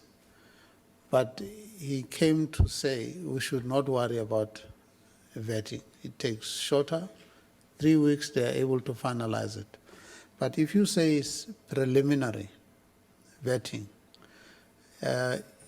it's not quite vetting.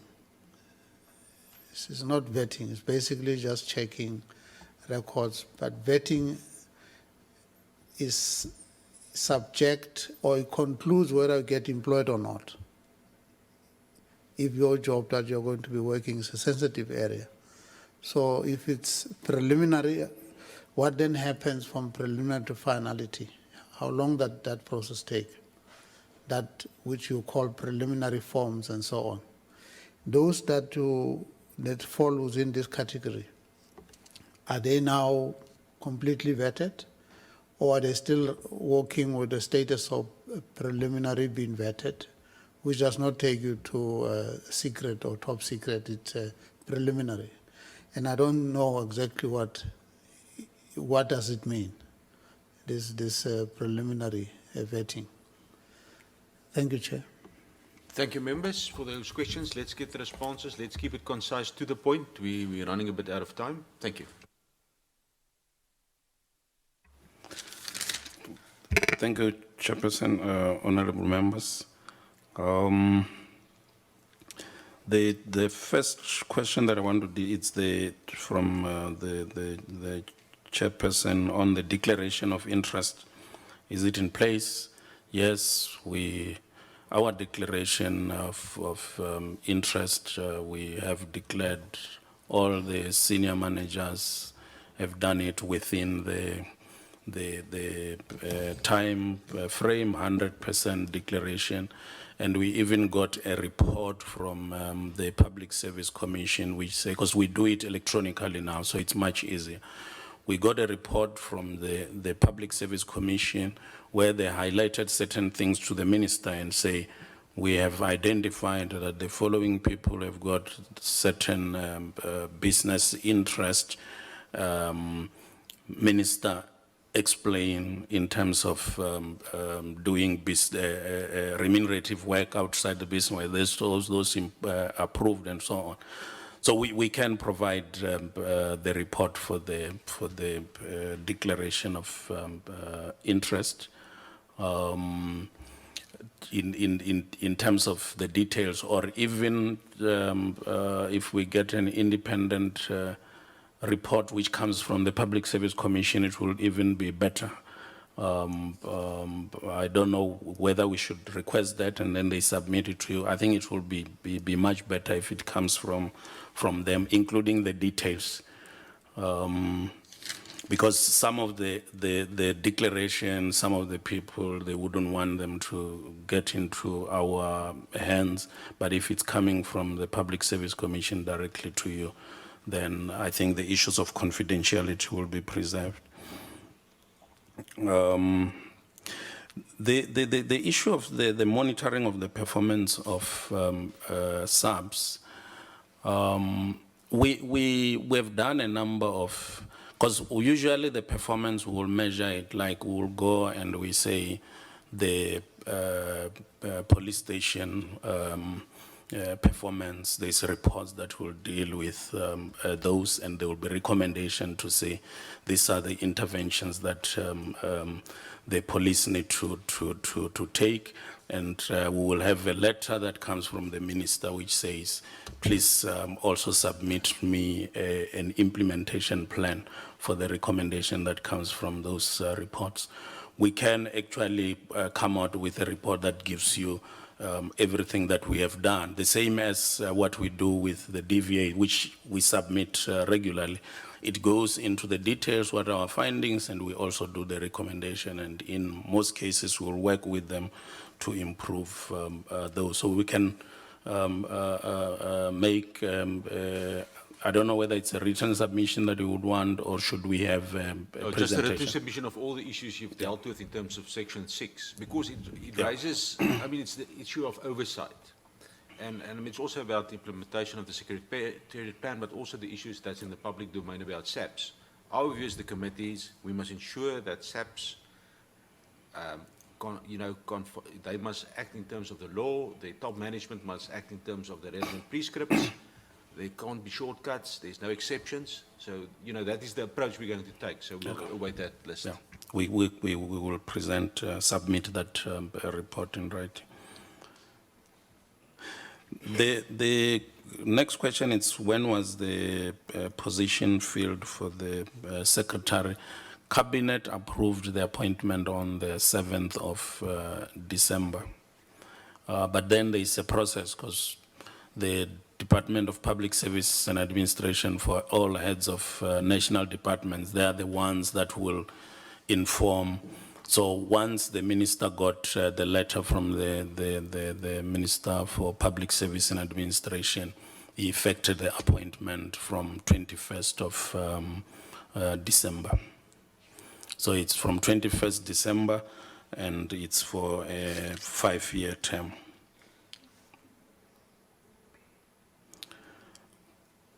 The filling in of posts, we have a detailed report that we can share with the committee. We can send it in detail. It has got the post, when was the closing date for the advertisement, what is the status, which will tell you, have we finalized the capturing, what is the status with the shortlisting, and when is the interviewing date. So that report is there, which is detailed. If you want us to send it through for each one of the positions, that detail, it's available. So we can also email the detailed report. All the posts are funded. The turnaround strategy that we are busy with, it's linked with the strategic plan. So we will have the turnaround strategy finished end of March. But we are not saying we wait for that, because some of the things, as I indicated, we have done the assessment in terms of our capacity, and we have identified certain weaknesses that we need to implement. So end of the March, we will have the turnaround strategy in place, which is comprehensive, and it's something that we can present in the first quarter.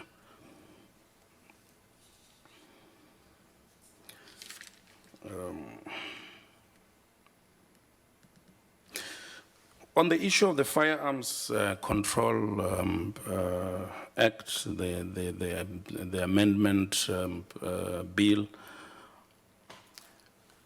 it's, as I indicated, I don't want to give assurance because we have already been to Cabinet, and we asked Cabinet to go for public comments. We came back from public comments. Now we must go back to Cabinet with the public comments. But it went further because there was a workshop that was held with the portfolio committee, and there was a research that was done which says this is going to be a change process. So it's up to Cabinet to tell us, okay, do they still want us to go back? I can't assure here, otherwise I will be preempting a Cabinet decision. And from the portfolio committee, maybe the honorable members can even make their recommendation to us to say this the way to go before we go to the Cabinet. But there's two ways of dealing with it. Others feel in the task team that we need to go back to the public for their comment. Others feel that when you go to the public comment, when you publish, it means that you will get inputs that gives you a different story. And once you get that input, then go and process the bill to Parliament. But we will put those options and our recommended preferred option to cabinet for them to make a decision. Sorry, Chair. Yeah. That issue? Do I understand the preferred option is to send it back from the Secretariat? You said now what is your preferred option? My legal team and the other people in that team, it's divided. My preferred option is that we have consulted with the public, so we process it through to Parliament. That's my preferred option. Thank you, Chair. I would request that that preferred option be reconsidered. This is a very important amendment bill. And in the end, I foresee already that in the end we're going to end up in the courts.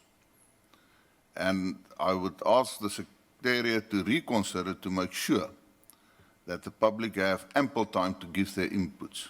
Or else if we go to court, maybe Secretariat can pay us from their budget. Noted, we have noted that input. The CPF policy, and I will deal with all the questions that have been raised regarding the CPF policy. It's not part of it's a policy that we're developing outside, but informed by the white paper on policing.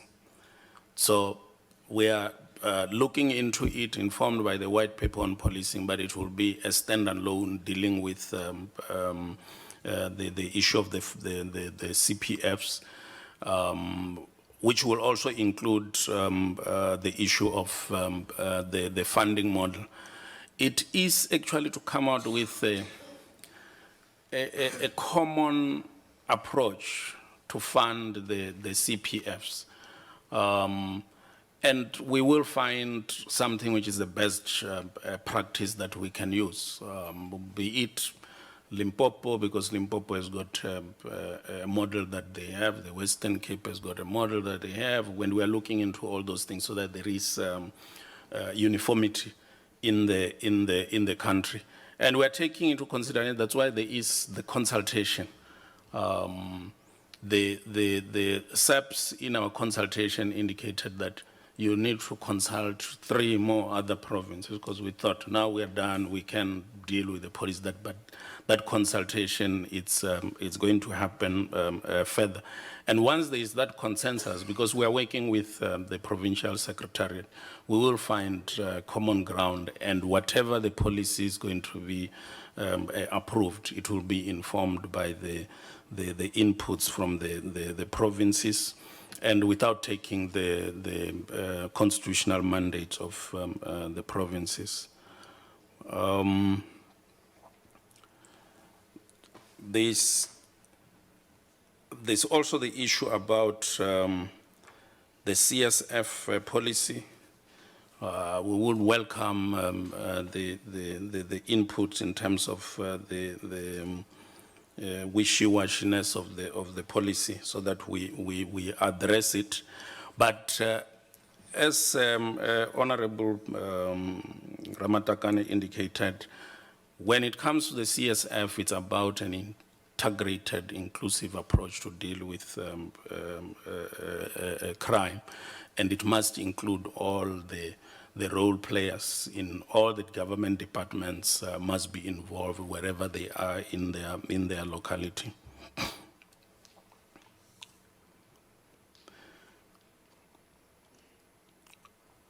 On the issue of the vacancy rate, the issues that have been raised by Honorable Mbele, the 24% vacancy, it's a real concern to us.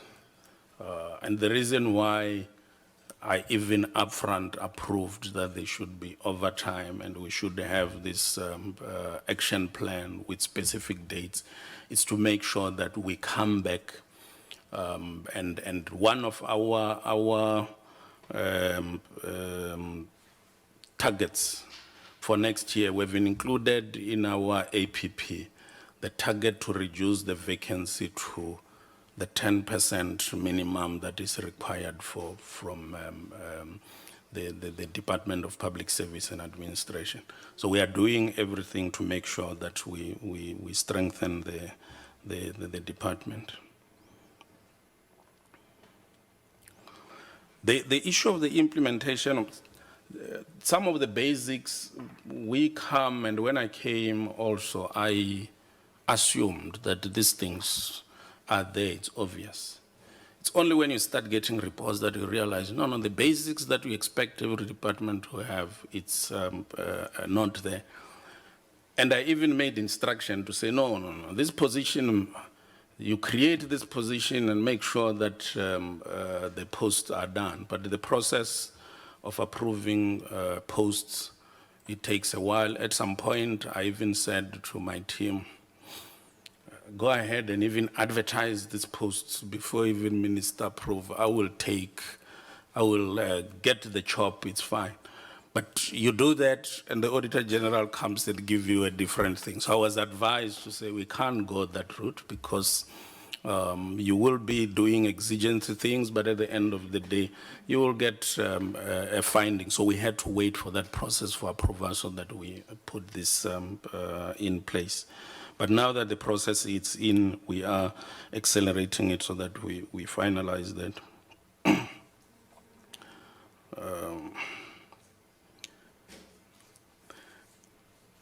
The implementation of the complaints mechanisms, there was a request that came from the Portfolio Committee to submit that report.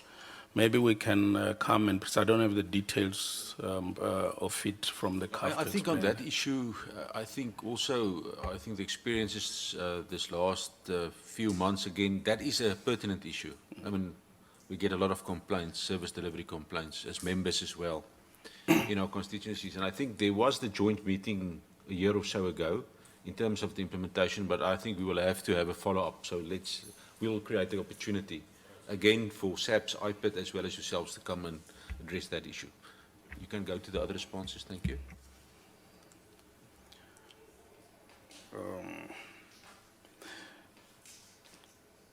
On the issue of the budget review, if you look in terms of the positions that we are filling, it's actually to strengthen finance. But at the same time, we have realized that with our civilian oversight, monitoring and evaluation, we also don't have that capacity. So the people who are supposed to even do the assessment for the budget of SAPS, we don't have that capacity in there. So we're strengthening our finance to deal with the issue of making sure that we lead by example. But at the same time, we want to strengthen that capacity so that when you go and you say you are doing the assessment of the SAPS budget and its monitoring, you do it with competent people. That's why we made that link. We will quite understand what the honorable members have requested us to do. I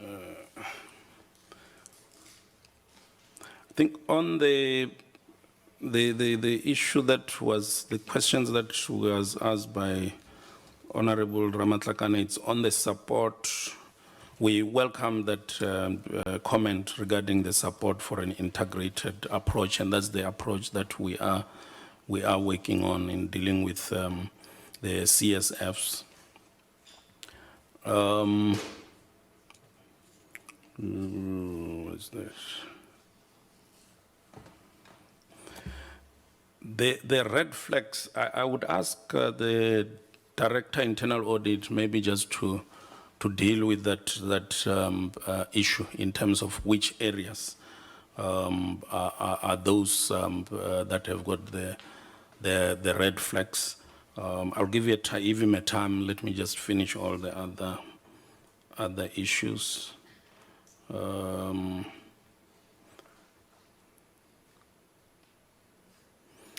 And on the issue of the secondment, we from the recommendation of the committee, we actually previously approached National Treasury, the Accountant General, and we didn't get joy from there.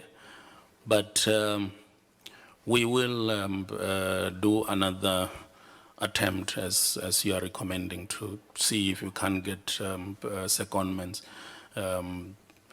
Actually, as you were raising it because it's the second time it's being raised from here, I have now even think of not only look internal in government, we can have others of our partners that we work with. Maybe they might have people that they can second. I know Justice had similar problems in the past, and the Business Against Crime managed to send somebody there to work with them to do the turnaround. So we will extend the net, not only look into the public service. The issue of the legal fees for the IPID case, well, we haven't given up until the last minute to make sure that the funding is available. But Treasury was clear that if we pay for it and it's not, we are paying on behalf of another department, it might be treated as unauthorized expenditure, not even irregular expenditure. So that's the position. That's why we can't just give up. We will see how we manage to get the funding, and that engagement is still going on. The research, I think on the issue of the demilitarization, I think it should be part of the package that we have sent. We can come and present what the research is all about. But basically it says you cannot have any policing that doesn't have some militarization in it, especially issues of your TRT. You need to, but we have that detailed report that we can present. On the issue of vetting, I just want to give you an example of, but I know sometimes when you talk to departments, they will say it's easy in terms of vetting. I was in the public service. I completed all the form. That was in 2000. And the only time that I got vetted was 2004. And the reason was I was acting as DG of the Department of Public Service. It took 3 years to get through that. And I had to now threaten to say, I won't even touch anything from cabinet and so on because you're not finishing this. I came back. I was the advisor to ministers of public service and administration for a few years. I did everything. It was completed in 2010.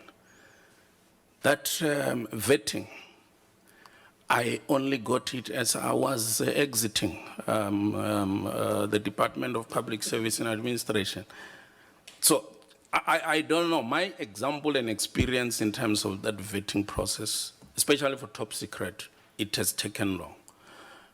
And the experience that I have talking to other heads of departments, they are complaining about the same thing.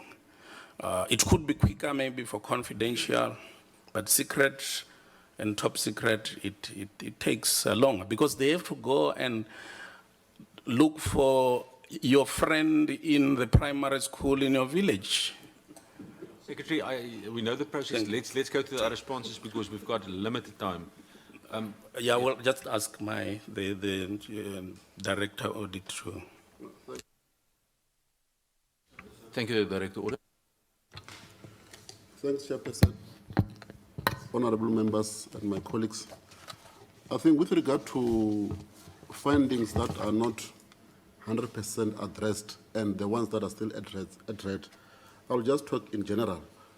There are 9 which have not been implemented as at the date of reporting. Some of them, for example, is finding number 3, which talks about indicators not well defined. I think you'll realize that the Auditor General presented the final report by 31st of July. So at the time when they report this finding, the APP for financial year 16 and 17 was already published and being implemented. So in other words, these are the findings that, whether we like it or not, we are unable to correct them because they have already been published and approved. So some of the findings that we have, which are currently being implemented as well, which not 100% implemented, includes the findings around IT. The department recently appointed the head of IT with the chief information officer. They are developing the IT strategy, the policies, everything to do with IT. And we had a meeting last week, this week, on Monday. They presented the work that they've done thus far, and I think they are doing a very wonderful job. So most of the findings where we say 50% addressed, they will be addressed by 31st of March. But the others that are not addressable, you cannot address them whether we like it or not, like the one that I've just mentioned. So we also have a finding, for example, finding number 24, which talks about a payroll certificate signed after payment was made. So this finding, what AG does, they are just checking compliance with PFMA. But these findings are not easy to implement. As I'm talking about management now, because I did an audit just recently.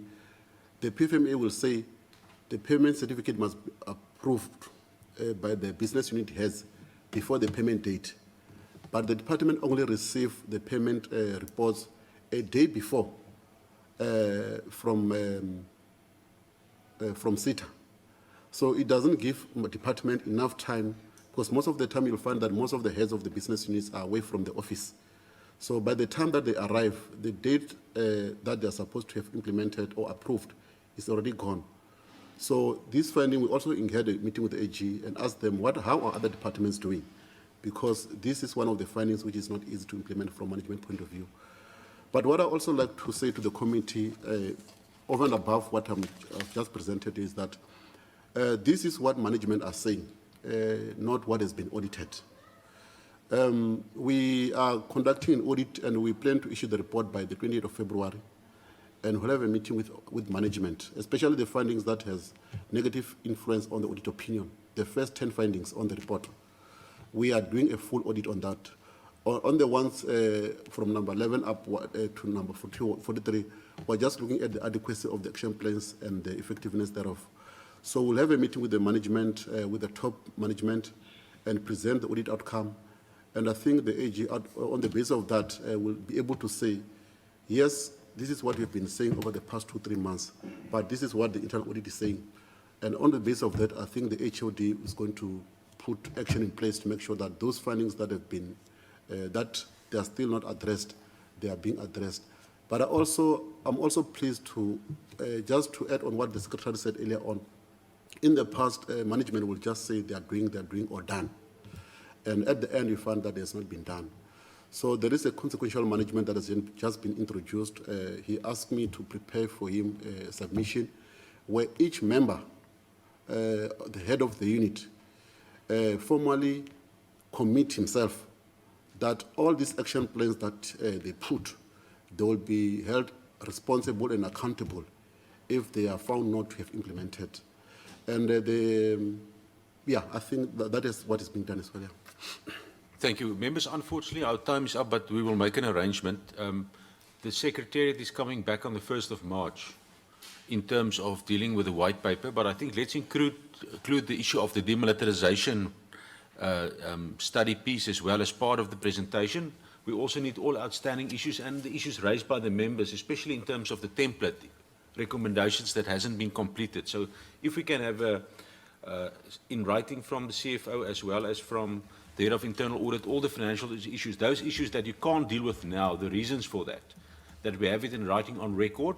And then on the 1st of March, we will also deal with that and further questions from the members. Members, we're going to take a 10-minute tea break and then we come back for IPID. Thank you very much.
Ma'am Netsianda, Nomkosi Netsianda.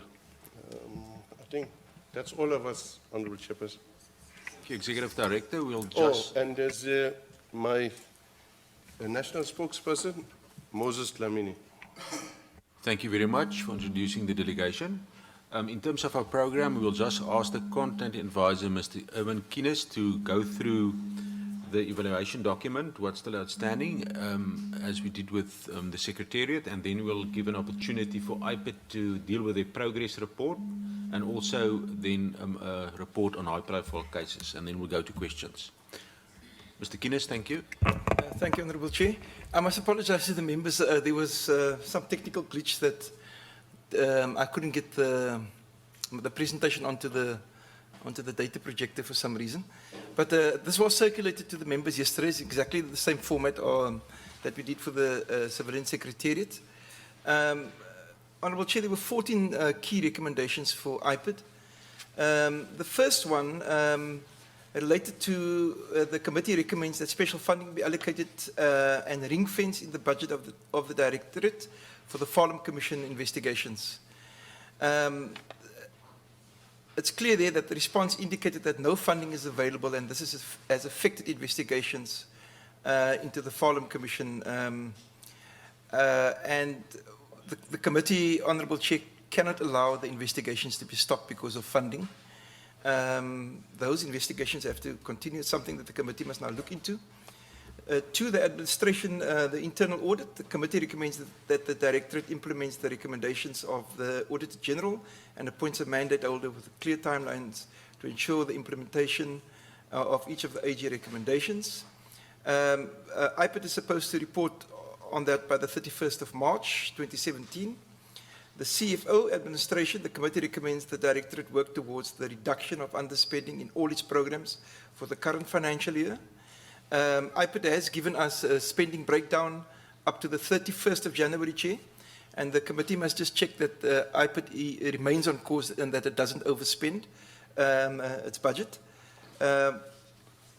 For the administration corporate services, the committee recommends the Directorate continue with its employments of females in its senior management section where there are vacancies. They have provided us with a report on the amount of females in the senior management service, and that stands at 47%. The fifth recommendation is that the committee recommends that the Directorate improves its performance with respect to attaining its program targets for the 2016-17 financial year. Chairperson, that is something that the committee must discuss. The next recommendation is the committee recommends that the Directorate implements consequence management for all those staff members who incur fruitless and wasteful expenditure and irregular expenditure.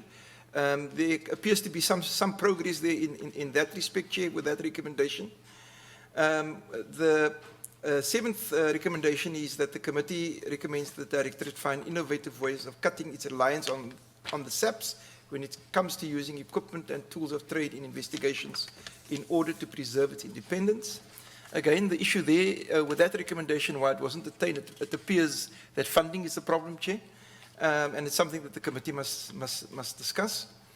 The next recommendation is that the committee recommends that the Directorate immediately implement steps to comply with the provisions of the PFMA and the Promotion of Access to Information Act. It appears that IPID has, in that, responded to that recommendation, and they will give a full report, I suppose, by the 31st of March. Similarly, with the next recommendation, which says that the committee recommends that the Directorate continue with efforts to train investigators with specialist skills at the highest skills levels. They've given us figures of how many investigators have been trained and what is planned for 2017-18 as well, Chair. And then the committee recommends that the Directorate ensures that it develops a full report on the systemic corruption issues that it has to address within the SAPs and the Metro Police environments.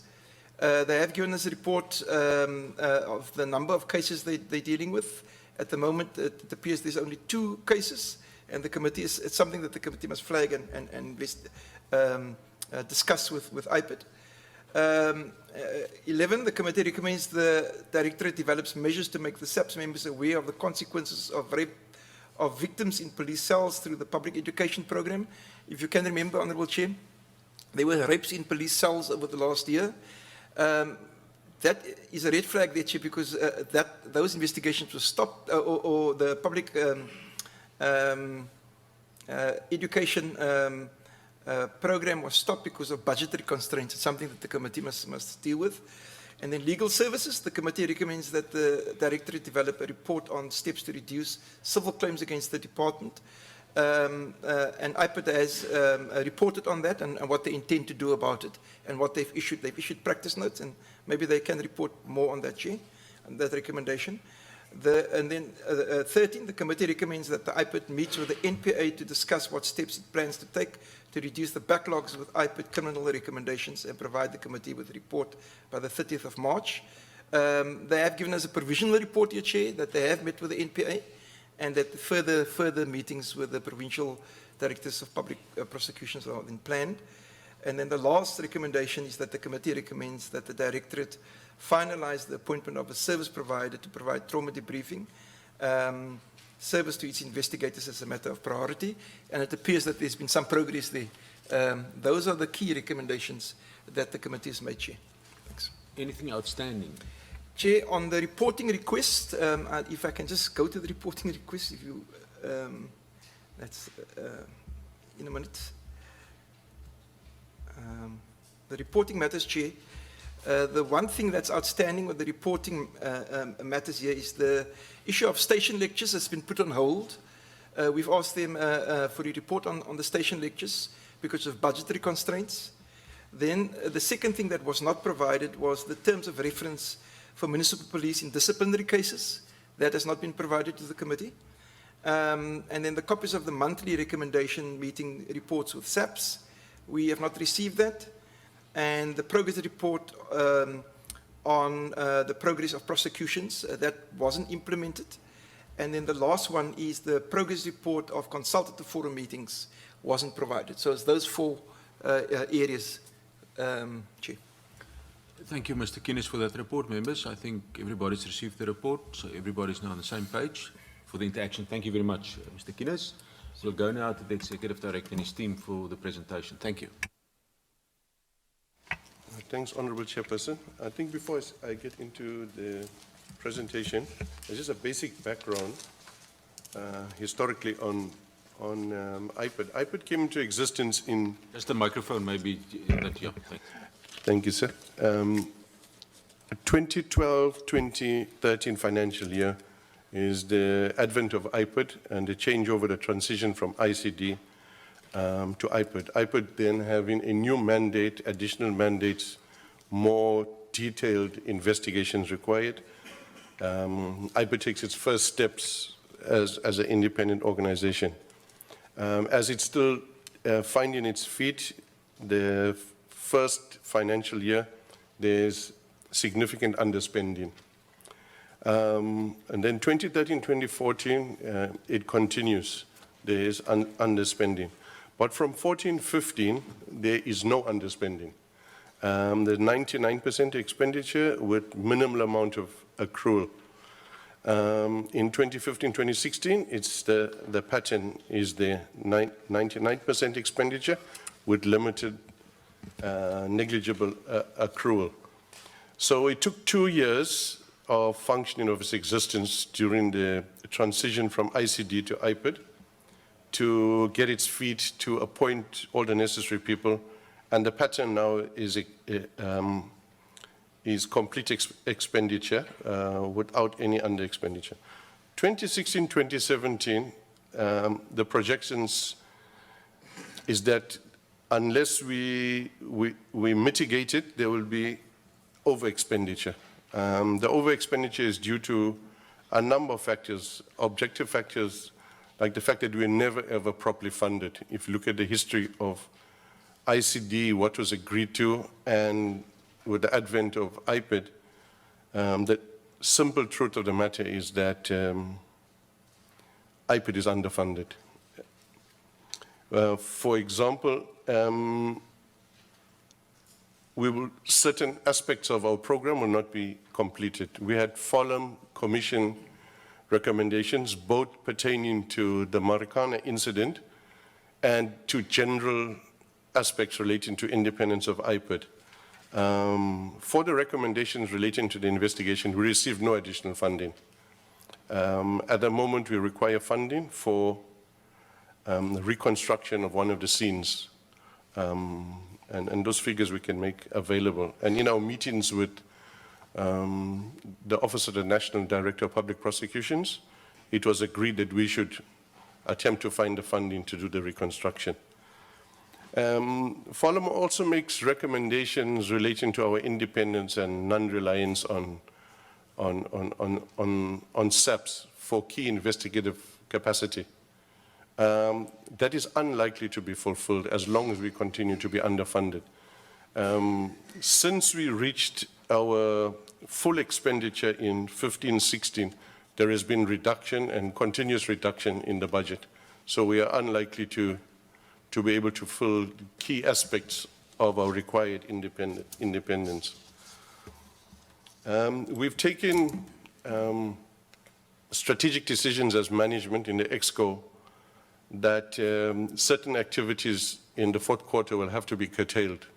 Otherwise, we run the risk of over-expenditure. So the less of the two evils is some targets will not be reached. In that way, we can defer, and we've been advised by Treasury to defer some of the payments to the new financial year. But that leaves us with an accrual of around about 8 million, which means we start the new financial year already with less budget, even less than the reduced budget we received. Okay.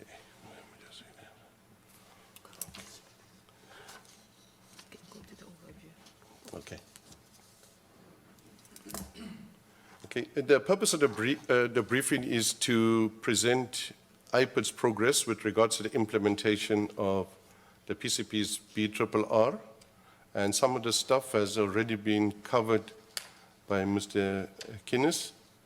And we'll also cover the report on the consolidated performance, particularly in the third quarter, and how it is affected. It's been affected by budgetary constraints facing the department. The stuff I've already touched on, the budget cuts and ceilings placed by National Treasury on compensation of employees. We've had a number of posts frozen, even though we've had over years an expansion strategy approved by everyone, including the committee. Yeah?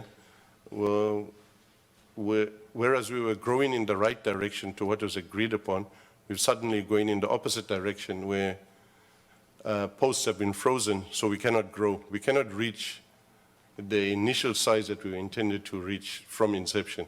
In fact, we are going backwards in terms of the number of approved posts. So some of the reasons why over-expenditure occurred is some of the transfers, the restructuring, some of the litigation that the department was involved in during the last 18 months.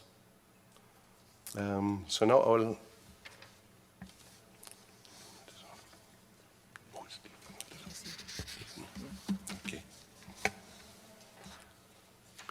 Okay, the first point there is dealing with the Farlam Commission. I've already touched on that. A lot of expenditure, unforeseen expenditure was incurred as a result of our investigation team conducting its investigations for which there was, it was an unfunded mandate. We did not receive additional funds on it.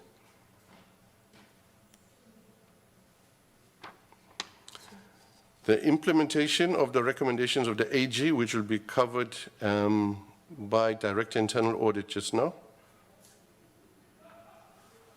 Again, point 3 is what I've covered already, the reduction in underspending from inception.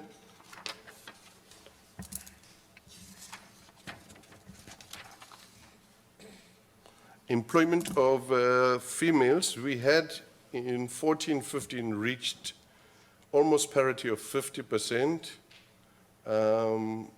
Unfortunately, there will be a movement of staff, and with posts frozen, we need to balance, but our intention is to reach the target of 50% of females at SMS level.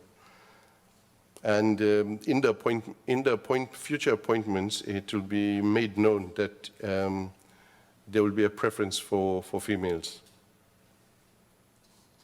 The quarterly performance report will be dealt with just now also.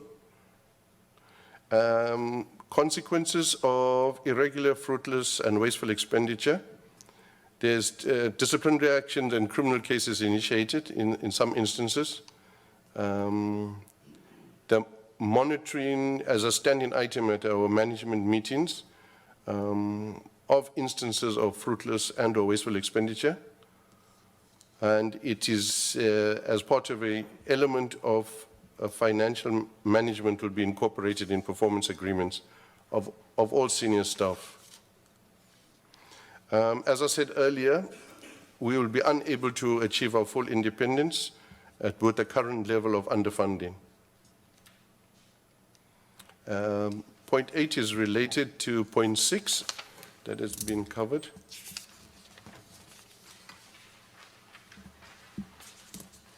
We need to increase the training of our investigators. As you can see from point 9, we have made significant progress in training investigators, but we haven't yet gone into the specialization aspects, which some of that we intend doing in this coming financial year.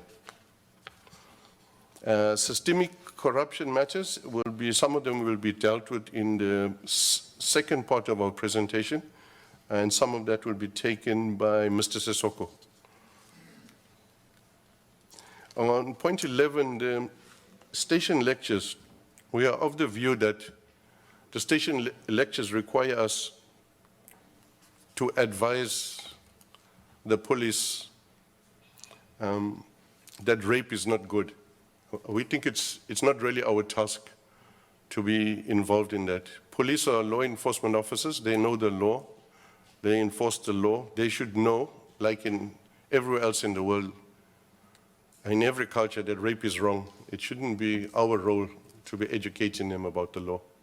So we'd prefer if the committee supports us in that we actually do not participate in these lectures on informing people about the law. So we'd like your support as a committee on that we refrain from that. On 12, report on steps to reduce civil claims, if just a correction there under 12. The IPID standard operating procedures, 6.5, provide for steps to follow when handling. Shouldn't be civil claims, should be arrests. We've also issued an executive director's directive about how we deal with arrests. We want to prevent having to deal with arrests unless absolutely necessary. We prefer to summons people to appear in court rather than having to go through the arrest process. Because it's our experience that where we have civil claims, it will be related to arrests. On top of that, we can't completely rule it out. Some people, when they're under investigation, resort to litigation to avoid being investigated. So we can't stop that, it's beyond our control. So some of the initiations of civil claims against us or of litigation is beyond our control.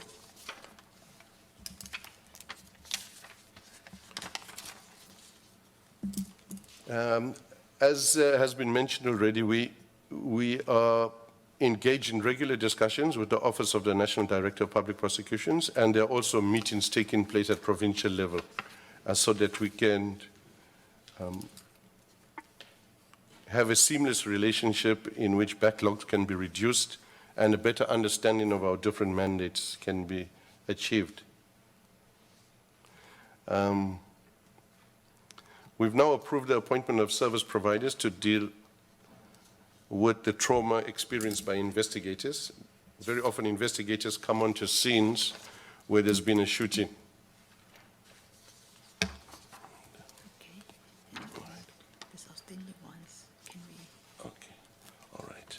I've dealt with, in terms of the outstanding recommendations, the station lectures, I've spoken to that.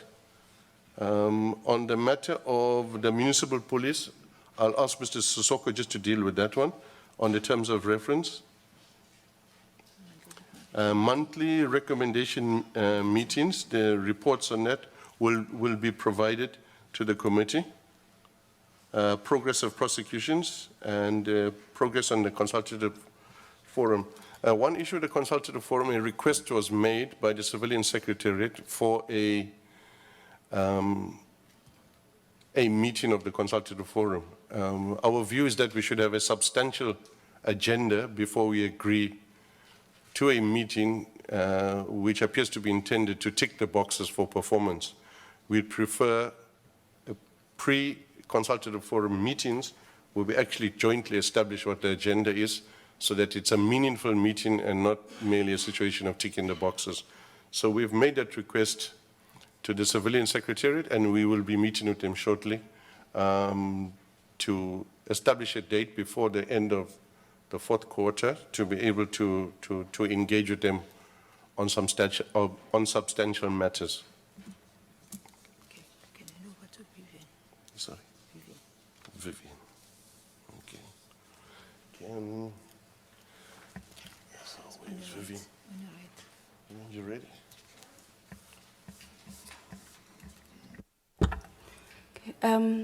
Thank you, honorable members.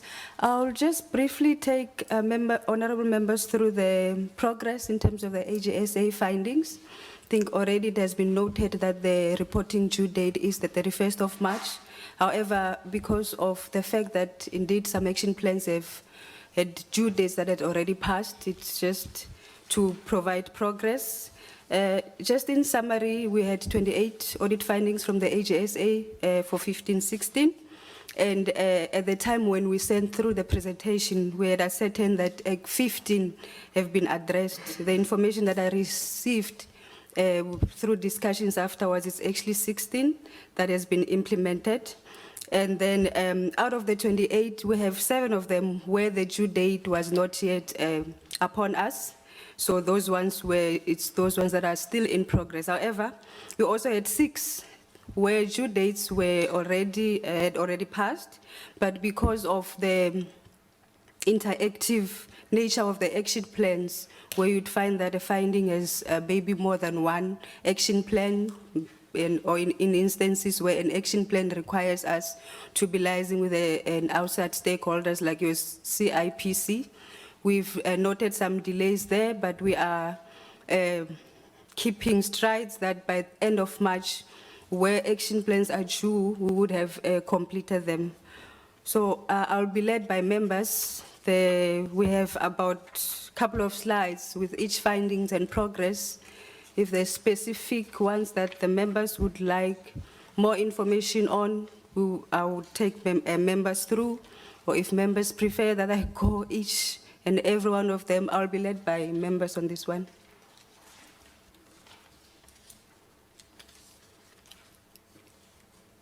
I think let's just go quickly through the action plans, what was done. You don't have to read, the initial finding, but just in terms of progress, that we just have that on record. Thank you. Okay. On the corporate governance, we had one finding that was related to IPID, finding itself dealing with employees who are dealing with state. We had noted that there was one official who was still registered in mother's business. The registration process was not completed. It's actually one of the findings that we have flagged, that it appears that the status is still in progress, the registration. As far as the policies, because when we were also reviewing, we noted that maybe we needed a more stronger policy stance for employees to be aware of and to make sure that it is drilled down and it's something that on an operational level it is applied. We had also committed to have a policy on conflict of interest with the due date of end of the financial year. That is in progress. Another mechanism that came to our rescue during the audit, actually, it was the National Treasury Database, which I think from May, based on the details from May, we no longer really source our own quotations. There's a central database from National Treasury, which assists us in identifying at that sourcing stage whether an official, a service provider has some link to a government official before we continue and do business with them. The second one was payments not made within 30 days from receipt of invoices. We deliberated quite a lot. I think the initial stance was that we must have a separate invoicing unit. In fact, that was an action plan that we had been taking through for quite some time, up until the funds issue with the compensation ceiling that was imposed by Treasury came into being. We had to abandon that, freezing the invoicing unit. So what we resorted it is to make sure that each and every senior manager now, for their own responsibilities, it's noted in the performance agreements. It's one of the areas going forth that as a manager, you will be responsible to ensuring that no invoice that emanates from services provided to your section find itself being delayed unless if there were exceptional circumstances. That process has started, but of course we have not yet finalized the performance agreements. But once they are finalized for the next year, it's something that it's already being implemented. The third one was the consequence management for officials who incurred the irregular, fruitless, and wasteful expenditure. The ED had already touched on it, that there are already ongoing criminal cases in other instances, and there are already some investigations that are being carried on. But as part of monitoring as well on our management meetings, it's one of the issues that have been flagged for discussion and feedback by each and every manager. Just also to add that it also now forms part of the financial management, CMC in the performance agreements of senior managers, where now it is in more detail what is it that is expected from each and every senior manager to make sure that we curb on this particular finding. On the fourth finding, this was those findings that will come through when the AG has received the draft financial statements. They had noted instances of understatement of lease commitments, which at greater inspection, we noted that there was some information that was not really provided by the relevant unit. The financial statements were adjusted. This one is implemented. And on a quarterly basis, which has been ongoing, we do a review of financial statements, first by the finance management, and then it also comes to internal audit. We will also review. And there's been a checklist. I understand that from now going on, the units who must provide the information that goes into the financial statements are required to ensure that we do cover all those loopholes that ends up getting us such findings. We do that on a quarterly basis. It was the same with the next finding. We had the same issue, where now the financial statements were, of course, adjusted before the audit could be concluded. And it's also the same with the secondary review that we have embarked on as a department. The number 6, it was part of the ICE information system audit by the AG, where on review of some of our documentation relating to the bus system, there were some gaps that they had noted. And then also the fact that it was not approved. It was subsequently approved, and so this one has been taken care of. Going to number 7, fruitless and wasteful, incurred by advertising a position. We have taken a decision as management with effect from October that such practice of advertising before final approval by all the relevant stakeholders shall not be a practice. Previously, you would find that to be proactive, trying to make sure that when approval is in progress and you are confident that it is going to happen, to be proactive. There will be those instances where a position would be advertised and the recruitment process takes place, given the criticality of the position, so that when the final approval comes, the official must start. But we have seen the side effects of those type of processes, and we have decided that it's not going to be a practice going forth. And feedback that we received was that there were some issues relating to the documents that were needed to include the said item in our register because that was one of the recommendations. But we have had commitment that they are finalizing it by end of February. We'll have that particular item in our fruitless and wasteful register so that it can be addressed in terms of treasury regulations.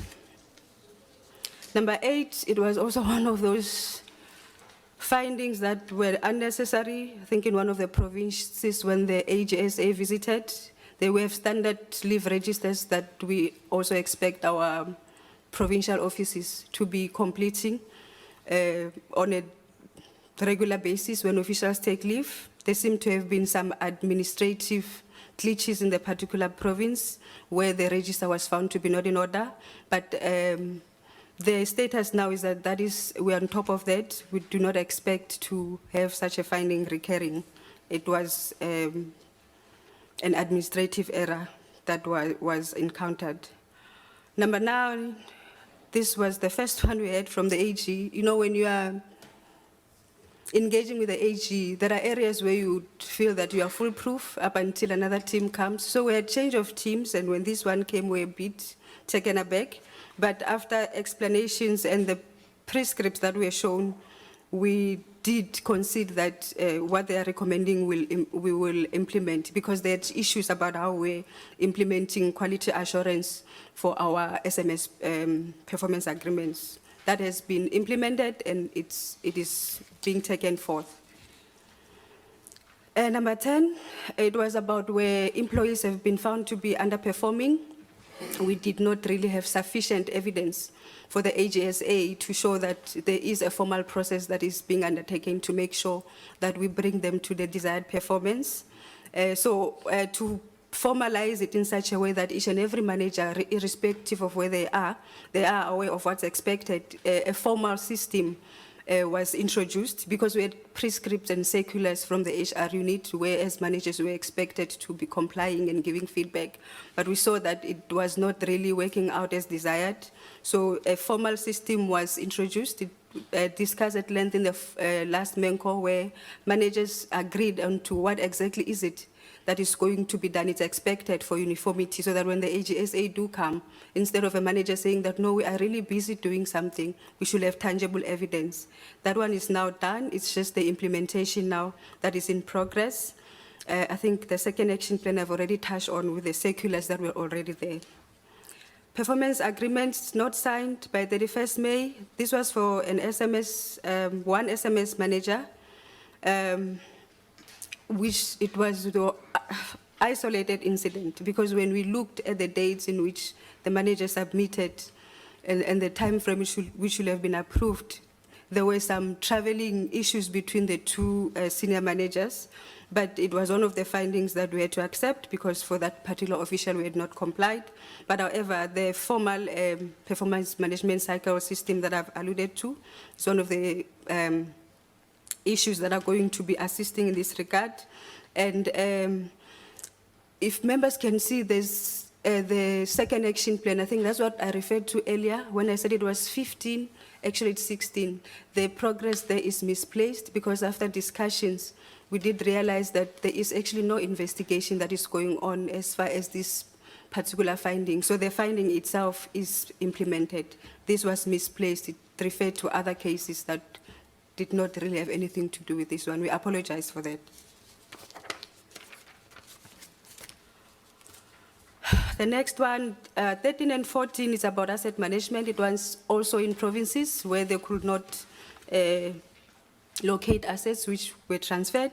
This is taken care of now, and even through the quarterly asset registers, quarterly asset verifications that the national office goes around conducting, we are making sure that we have that under control so that we do not get such findings. There were also instances of assets that were lost, but because there were lost processes that were still being undertaken, you would still find them in an asset register, but they wouldn't be there physically. So the AG obviously had queries about that, but now those lost processes have been finalized and we have subsequently removed the assets from the asset register. Number 14 was due to have been completed, but it's one of those issues that we have realized that it's still not approved. The policy has been updated, but it has not really been gone through the processes of inputting and approval. The managers concerned have requested that if they can be given up until the end of the financial year to make sure that it goes through all the structures that need to go through for approval. For ICT, as in the information, communication and technology, we only had one finding where it was regarding the flow-centric, which is the system that we use for investigations. They had AG had issues about us not having evidence for maintaining activities and access rights of users. That was taken care of at 31st, somewhere in December 2015. We appointed a program that was dedicated to flow-centric, which was not the case before. Previously, we relied on the service provider to perform such. That is currently being taken care of. We also have provincial heads who are printing the reports on a monthly basis just to check that the activities that are under their provinces, it's for officials that are under control and the activities that they are aware of. We also have our ICT governance committee, which is chaired by an external chairperson, where such reports, as reviewed by the director ICT, are also looked at and commented upon. The next one was on the performance indicator strategy. This was for the 15-16, our TID, the technical indicator description table, where AG, upon looking, there were inputs where they had felt that we have not well defined. So it was too late for 15-16, but it assisted us with the 16-17 APP, where we made sure that it's defined. Even for now, we had provided the AG with our 17-18 APP for inputting, and nothing of this nature came through. Now, the next findings is about investigation management, which most of the findings were relating to processes that are on the practicality of it. It was deemed to be okay, but when now the AG comes and review based on performance and the type of information that is required for their usefulness to prove usefulness, your reliability and relevance, we had to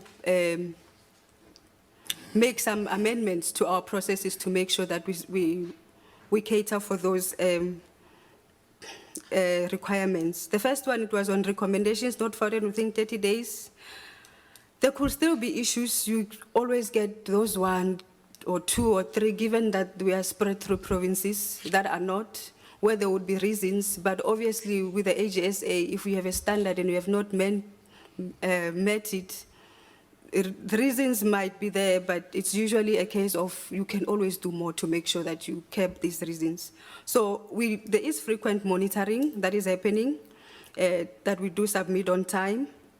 It's a weekly thing that now the provincial heads have been tasked to be making sure that it's being done. The number 18, and I think, number 18 was administrative, where some things that are supposed to be signed were not signed. There's not really a proper action plan that you would say, this is what we're going to do. But once more, it's just sensitizing the provincial heads that it should be one of those quality checks which should have been done in the first place. It was one of the first findings that we had encountered, the administrative ones as far as investigations. 19, misclassification of cases between different indicators. These are to do with the definitions of the different indicators, as well as what's contained in our SOPs. If honorable members can see, we had done an extensive editing of our SOP. It's still in progress. The last I saw it was issued now even to provincial heads for inputs.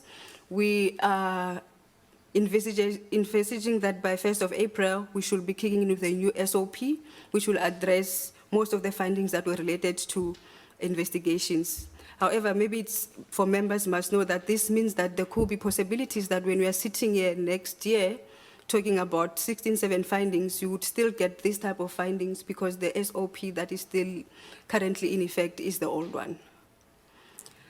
Number 20, completed investigations reported in incorrect period. These were linked to cases that were done before the new system. I think they called it GoPro. With the migration, we had issues where you'd have cases that were not reported manually. And then when we finally realized that we've worked on this, it was never reported, whether you check what was on GoPro, whether you check what was reported as far as our manual records is concerned, and then it had to be reported. So the AG picked up on that. We had extensive discussions. And then there's an exercise that, because they work on samples, there was an exercise that management had committed to be doing to make sure that come end of the financial year, such cases have been dealt with. It's one of the action plans that are still not yet due, still in progress. The 21 is still the same administrative issue where case files are not signed. And then we have, as management, advised that director investigations are tasked with ensuring that this is done.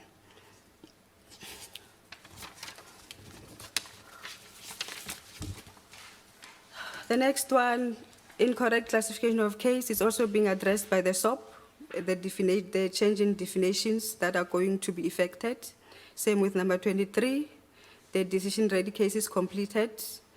In contravention of standard operating procedure, the special closure, where on the practical side of it, case will be completed, but because we had a specific definition on our APP, AG was only ready to accept something that is has been documented. So we had to make sure that we update our SOP so that it covers all sorts of closures that we have as a department, not only something that goes to NPA or those stakeholders that are going to take the case for us, because it does happen that a case can be concluded but not necessarily go out for the prosecution part of it.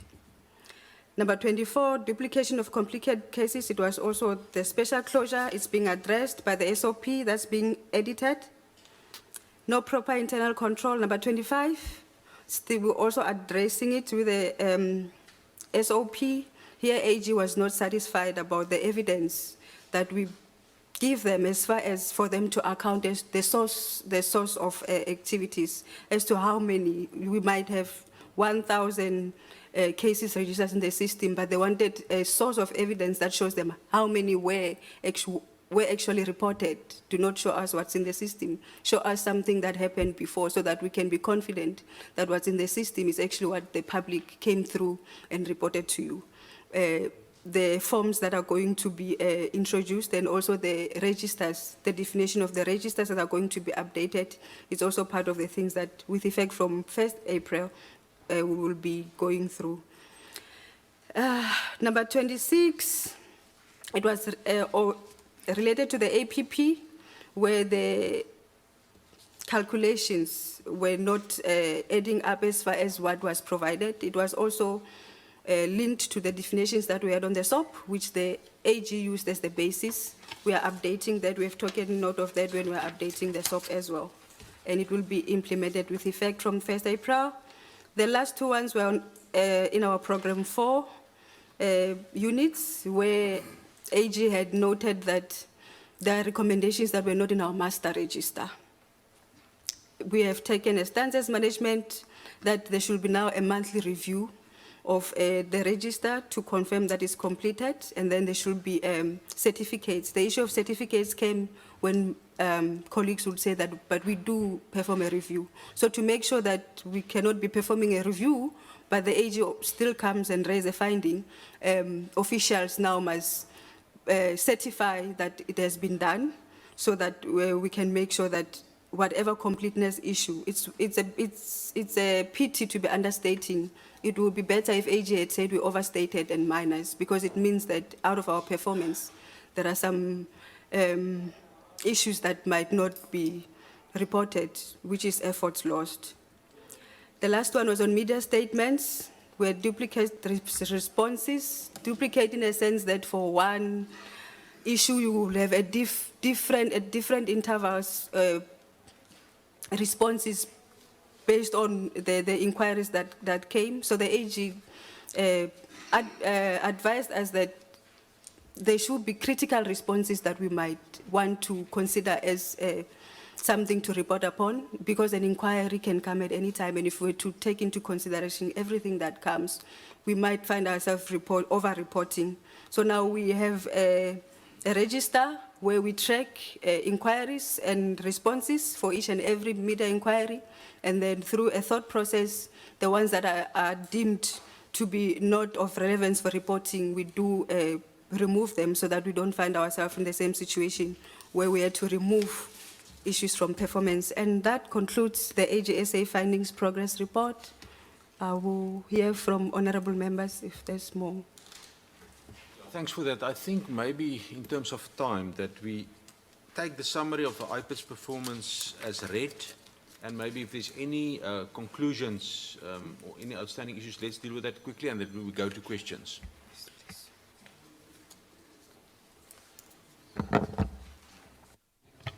Thanks, Chair. I will take the honourable members through the summary of our performance. The Executive Director has provided context within which our performance happened. I would like to particularly highlight the issue of the budget cuts as well as the ceilings. Ms. Nanjuka, I said we take this as read. Oh, This sorry, part. sorry. We take it as okay. read. No, The it's members, fine. it was made available to the members. We got just a time problem today. The House is starting at 2. So let's go to the questions immediately and comments and deal with the necessary issues. Let's start with Honourable Groenewald. Thank you, Chairperson. Chairperson, firstly, some remarks is that I'm quite worried about the fact that we actually heard this morning that IPID cannot do its work because of budget constraints. So from that, my question will be, of what amount do we speak here and talk about if we want to say that we need another so much to ensure that we can fulfill our work as far as that is concerned? And especially, Chairperson, in the light of the latest release of the survey where the public's trust in the police declined to about 58%. Because this is the only tool the public has against the police to ensure that they comply to the same rules as they're supposed to comply to. Now, Chairperson, my question, I've got about 3-4 questions, but I will be frank with them. We see that IPID is quite in the media these days. Now, firstly, my question to the Director is that I want to know why was a civilian. Honourable Groenewald, remember we're going to come to the high-profile cases after this. Say again? We're going to come to high-profile cases. The briefing on that, the issues you're going to refer to now in just 10 or 15 minutes.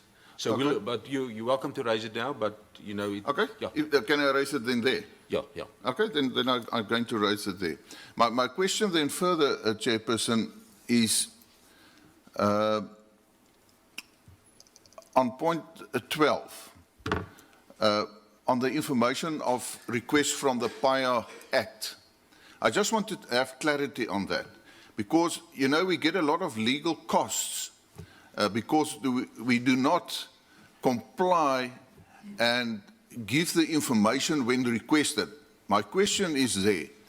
Are we first wait till there is an application in terms of the PIA Act and then provide the information? Or if the media or any other institution asks the information, do we give them that information or do we wait until they're going to the court? So that is quite important. The other thing is, Chairperson, it refers to that IPID is actually more, can I say, dependent on the tools and equipment from the police. And in the report it says that they will never be able, because of the budget, to have its own. Can I just have an indication what tools and systems we're talking about? I'll comply to that. I know your time constraints. Thank you very much. You're going to say to stop now. No, you'll get the second round soon. Honourable Ramatlakane, thank you. No, also briefly, Chair, and thanks to the presentation, Edie and staff. I know the time is not on our side, and I can see your impatience. So I'm going to, I'm just going to, I can read it from distance. I just want to find out, in a summarized way, the Farlam Commission work and what is expected for the IPID to deliver. Earlier on in the presentation, there was an issue about the budget. You also repeated that issues.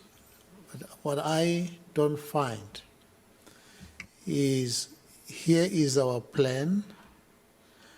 What we are now knocking on doors is to say, fund our plan in order for us to implement completely the Farlam Commission's report. So what is your report? What is your plan that you could say that maybe not even now, that you have costed this, this is the plan for you to be able to take you to this point? And when we speak as a committee and we seek for supporting you, we're supporting a plan, but not simply a statement of problem, but this is a solution. I didn't get that coming through. Maybe it would be useful if you could do that. Because the problem that if we're not taken on board, we only hear the problems. The reality is that there's been Farlam Commission of Inquiry, and there is matters that you must do. It's not a matter of choice. The IPID has to do it. In other words, money has to be found to do all what has to be done to complete that work, including the issue about the reconstruction of Scene 2. So that has to happen. So what I'm more eager to find is that comprehensive, say, this is what we need.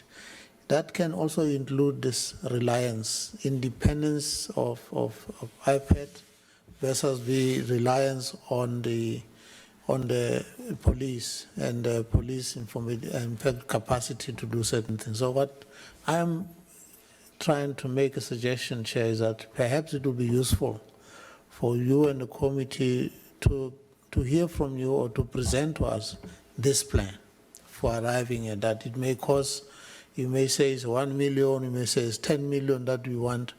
That is what I think we should be engaging around in terms of making sure that we deliver. I have a number of other questions, but I'm not going to deal with that because there are little detailed questions about on the presentation. But I believe this is the major one that I'm not hearing coming through quite strongly in terms of what is that plan. Thank you, Chair. Thank you, Honourable Mhlongo. No, thanks, Chairperson. Chairperson, I must say, first of all, I'm quite worried about the very first explanation on the question of the Marikana massacre, which seems to be quite stalling. And I'm really worried because this thing to me needs simple political will, power to get this thing off the ground. Now, and I will have a serious problem, Chairperson, as I raised my concern even with Civilian Secretariat. Organs that are supposed to be empowering our people, particularly our people who have been victims of apartheid repression, seems not to be actually then seems not to be able to stand on both feet, both the IPID and the Civilian Secretariat, in terms of ensuring that their authority is felt over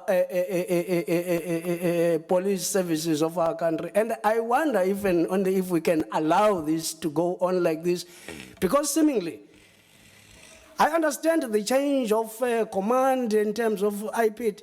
Seemingly, as members of this committee, Chairperson, we have been misled all along by the previous administration of IPID. Because if you find these AG's findings, it tells you that there has never been an organization, honestly speaking, approval or appointment of people on non-approved positions and all that. And it means even with us here as the committee, before the AG's findings, something is seriously wrong in terms of governance. And our responsibility of oversight, application of oversight as a committee. What is it? Now, I'm shocked. I must be very, very honest, because there seems to be simple things that are organizational mainstream here. How do you get appointment of position of people on positions that are not? The IPID is a very small organization. Do we have an organization called IPID? Did we ever have it? Even only if things are going to be detected by the AG, passing through that, yet we have been meeting all along with the heads of the department, briefing us of whatever good things that they have been. Now, really, I am very much concerned, Chairperson, really. Our country will burn right in our own hands, even only if we can operate like this. That is just my concern, Chairperson. I must be very, very honest. And that's why then I raised this question, even with CSB, to say, even only if then the Act is saying something else. And why do they say that CSB, they are going to fund the CPFs? Same thing, you are coming across, same thing here. And now, that is just my concern, that as a public representative, where do I stand? Can I actually say that we are, as members elected by the people, we really represent the people fairly and fully? Thank you very much. Honourable Member, Honourable Bailey. Thanks very much, Chair, and thank you for the presentation from the IPID team. Just one comment and two quick questions. My comment is that I also share the concern from the chairperson and other members about the general picture of underfunding for the IPID, and I mean it's now got multiple dimensions, if I can put it that way. As the director said, there's the historical background of the fact that the funding never matched the post-establishments. If I recall correctly, the post-establishments was just over 300, or somewhere thereabouts, but the actual 500, sorry, but the funding allocation was somewhere just over 300 then, something like that. So there's always been this structural a shortfall of a mismatch between funding and what has been calculated and estimated to be the capacity required. Then we've now got the extra layer of the Farnham Commission investigation, where we now have the 3 million shortfall. There's also still the the issue of needing to implement the expansion strategy. That's also been hanging for a while. And now we know, since I think the last financial year, is the issue of the boosting the capacity of is it the NS? Sorry. Yes, INSIT. Thank you. The specialized investigation units. So it just keeps piling on, and we're not getting to a point where it's addressed at the core. And I would like to make the appeal to the rest of the committee that with the new budget cycle coming up, we have an opportunity to address, as the committee feeding into Parliament as the appropriation body, and it's especially it's especially acute given what we just heard from the secretariats in the last session about their projected underspending. So we've got money, swishing around in the secretariat that they're struggling to spend, and we've got IPID this side not finding or having the money that they need. And Chair, I think that the committee and Parliament has a role to play in mediating between those two situations to arrive at some kind of equilibrium. So I think we need to be proactive in that regard. My two questions, Chair. The first is just a very quick one. It's not quite on topic with the presentation, but it's a relevant issue that I've had floating around in my mind. There were media reports that the former acting director, Mr. Akhamanyane, transferred from the IPID to the DPCI. I just wanted to get some clarity from the director from a legal perspective, whether in light of IPID's structural independence, so financial, operational, and so on, is that transfer not something that would have required some sorts of sign-off or approval from the director himself, given that it's a human resource that is being taken out of the IPID and therefore could potentially impact on the performance of the departments? I know there's the larger framework around the public service and administration regulations and those frameworks. So I'm happy to be duly informed as to what applies. But it was a question that just came to mind for me, that having had the constitutional confirmation of the IPID independence, that kind of transfer and those kind of things happening affecting the IPID, what is supposed to apply to make sure that it's compliant? And then the second question, just from a comment that the director made in terms of the consultative forum, I mean, I share the director's dislike of meetings for the sake of meetings, but there is a statutory obligation for the forum to meet at least 4 times a year, and so that does need to be complied with. And he mentioned that IPID prefers that there be a substantive agenda on the table before a meeting is set up and agreed to. And I wanted to just ask, firstly, what are the substantive issues that they would like to put on the table from IPID side? So are they proactively working to make that happen and to realize that, so we don't have a reporting meeting 6 months down the line and then the forum is behind the timeline to meet the target for 4 times a year? Because, for example, I mean, one issue of common interest, I think, between the IPID and the Secretariat is the issue of how to receive, deal with, and process public complaints relating to the police service. Because I do note in the conclusion page of the presentation, it never came up on the screen, but it's mentioned in the first point that the budget constraints mean that there have been 4 case classifications prioritized for investigation, which are obviously all serious ones because they relate to death in custody, results of police action, and rape and corruption.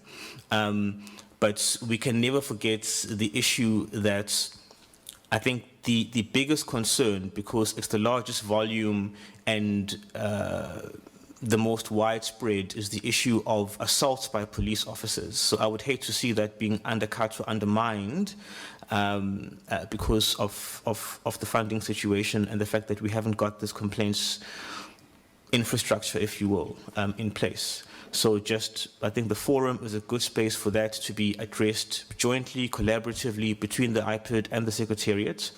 And I'd just like some clarity as to how that's going to be driven forward so we don't lose that opportunity. Thanks, Chair. Thank you very much. Honourable Markey. Thank you, Chairperson. I think I would like to agree with the Executive Director that surely it's not their duty to educate police not to rape. I mean, they can't dip into their into their funds to do that.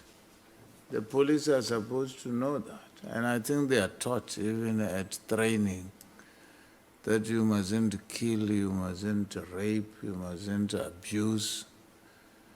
So I don't see the reason why they should be taught that, especially if they do that in police cells. It's even a worse crime than if it was outside. So I would like to agree that they are not going to spend their funding on doing that. It's the duty of the police themselves to teach their own. In terms of funding for the Falam Commission, it's rather a bit arrogant to tell a person that, okay, this is what you are supposed to do. Go look for your own money to do that. And this is a national, how would I, it's a high, what do they say, high flown sort of issue. And you simply say, no, we don't have money, so it doesn't make sense. I think the committee must intervene. How do you simply say that? If you don't have funds to go and reconstruct a crime scene, it means you can't move. There's no movement in terms of what you are supposed to be doing. I would just request that the committee intervene on this one. Thank you very much.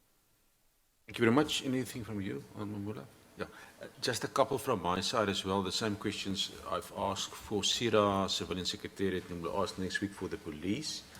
Just to get an indication from the Executive Director whether he and his senior management and say Director level and up, if your declarations of interest have been submitted, and whether there's a policy to include all sponsorships as well as any extramural remuneration. Is that in place? Is there a policy? And if we can have copies of all those documents in the next 2 weeks.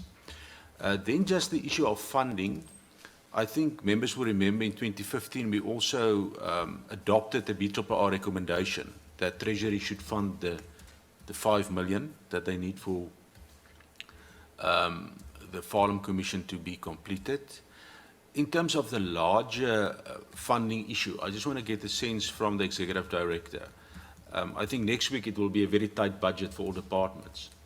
And usually Treasury's response will be, if you want more money from your baseline, you must, of course, cut on expenses, cut on core issues. And I think there's agreement, non-core issues, you must cut that. You know, that there's no other way. But within the cluster itself, we've heard about the underspending at CSP. We know the budget of other departments within the cluster. Is that not an alternative also to look at? And maybe if the Executive Director can just maybe expand on that, what efforts or steps can be undertaken to maybe to go to other departments and say, well, if we only need 6 million to ensure that we deal with the expansion strategy maybe in the first year, and also look at ensuring that we deal with the Farm Commission, shouldn't that be looked at? Right, members, that's the questions. Let's go to the Executive Director and his team.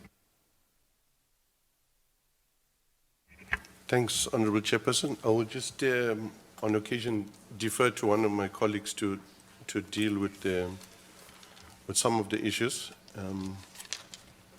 I think I'll start with Honourable Ramatlakana's inputs about having a program or a plan which is then costed and funded.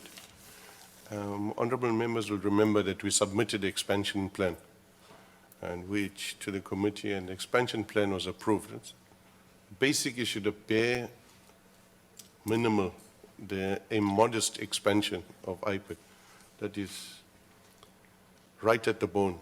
And once it was approved, there's no money forthcoming. In fact, the opposite. The expansion plan approximated the envisaged institutional structure composition of IPID. I think the total amount was 400 and something, and the amount from inception was 535.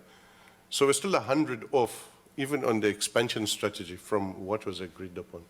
But I'll ask Mr. Sissoko to deal with that in further detail, because he's an institutional memory of the department, because he's been there since the days of ICD. But the point, Honourable Ramatlakana, is that we cannot be having ideal plans in place for our total needs, where basic, simple ones of modest expansion strategy cannot be funded.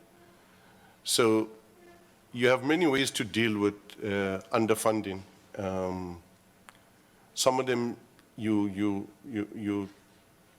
deal with systems to improve your operations, or you prioritize operations, the ones that you can do, like we have done since October, where we've pulled as many investigators as possible in to deal with investigations that will make impact, like the ones which I will come to later, Honorable Groenewald, appear in the media. They appear in the media precisely because they make an impact. But I think to be realistic, it would be unfair of us to spend time dealing with the comprehensive ideal setup and costing it when there isn't a snowball in hell's chance of getting any money. We would like, on the issue of underfunding, for the committee to assist us. I've made requests, and continuous requests have been made for us to meet with the minister as a department. Our Treasury's position is the ministry has approved these budgets of the different entities that fit under the ministry. So we would like some assistance in that regard, and we'll appreciate that, so that we could meet and deal with. But issues would be, the Fowler mentioned, is ballistic issues and other forensic issues. We also require dedicated analysts to deal with financial records when we are doing lifestyle audits and when we are analyzing corrupt transactions. Just on the issue of the PAIA Act, I mean, our approach to the public is one of transparency, and that is our approach. Unless there's very sensitive investigative information at our disposal, we prefer that there is interaction and to provide it. But honorable members will remember that one of the issues for which I was suspended was providing information to people who were wrongly charged in the so-called rendition issue. So there was a PAIA application made to us, but the simple issue was I was suspended as one of the reasons because I told the people that we have not recommended prosecution or disciplinary for them. So on the PAIA Act, it's, if we are protected enough to be as transparent as possible with members of the public or affected people without compromising investigations, we should be encouraged to do it, you know, not wrapped over the knuckles about that. So our approach generally is transparency.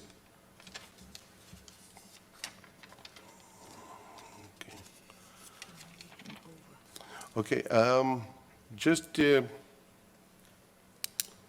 on the transfer of former Acting Executive Director Khamanyani, we did not approve of the transfer for two reasons. One, there was a disciplinary which he was facing for fruitless and wasteful expenditure. And also there was a criminal case which he is still facing. But at a certain stage on 1st of December, we started receiving letters from him as an already appointed member of DPCI requesting his bonus, 100,000 Rand bonus, which the minister approved for him. In requesting a handover report from him, he had indicated he's not going to give a handover report to explain some of the things, honorable member, you were raising, because all his activities had the blessings of the minister. In that circumstances, it's fait accompli. It's the minister facilitated the appointment of Khamanyani to DPCI. Now it raises another question for us, is whether the appointment to DPCI should not be seen as gratification in a relationship which is suspiciously a corrupt relationship. That you do certain things, I give you my blessing, and then if things go wrong, if the suspended executive director comes back, well, you have a place at DPCI. That's the kind of environment, Honorable Mbele. On the issues of the sponsorships, I'll just ask internal audit to speak on the policy. Sorry, Honourable Bailey, follow up on that same issue. You're welcome. Thanks, Chair. I'm sorry to interrupt the Director. Just a very quick follow-up. So with that expansion on, or the expanded response, can I just ask, has there been any kind of statutory or policy or regulation violation in the course of that transfer and the approval by the Minister? Thank you, Honourable Member. Executive Director, you can continue. Well, my understanding from the Constitutional Court judgments would be that there needs to be sufficient distance between the Minister and DPCI, like with IPID, that they should be independent. So for me, there would be a transgression of the independence if the Minister is able to offer jobs with his blessing to people in DPCI. I think it creates a very bad, dangerous precedent in terms of governance and oversight of organizations like ours and anti-corruption organizations like DPCI. In other words, if you do my bidding, I will reward you. We cannot have that, Honourable Member.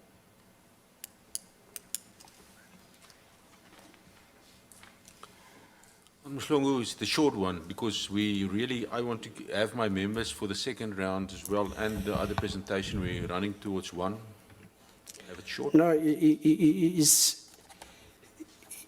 think, Chairperson, I just wanted to actually then say, because if I heard the Executive Director was saying there has been a pending investigation on the person who was then touted to DPCI, such a very critical organ. And we have got this song that we are always told of, vetting. Whether then that vetting could not, Chairperson, actually then reflect this red flag hanging over a person at a strategic level, so that we can then begin to understand, because this setting apart of state organs against one another, I think as this committee chairperson, we will definitely need to boil down and maybe have time to actually run a deeper cracking investigation, even no matter to whatever level, and heads must roll. Honourable Groenewald, very short. Very short, Chairperson. Now, I just want to know, is the criminal case still continuing against the person? And who is doing that investigation? Let's deal with that response and also the other responses. Thank you.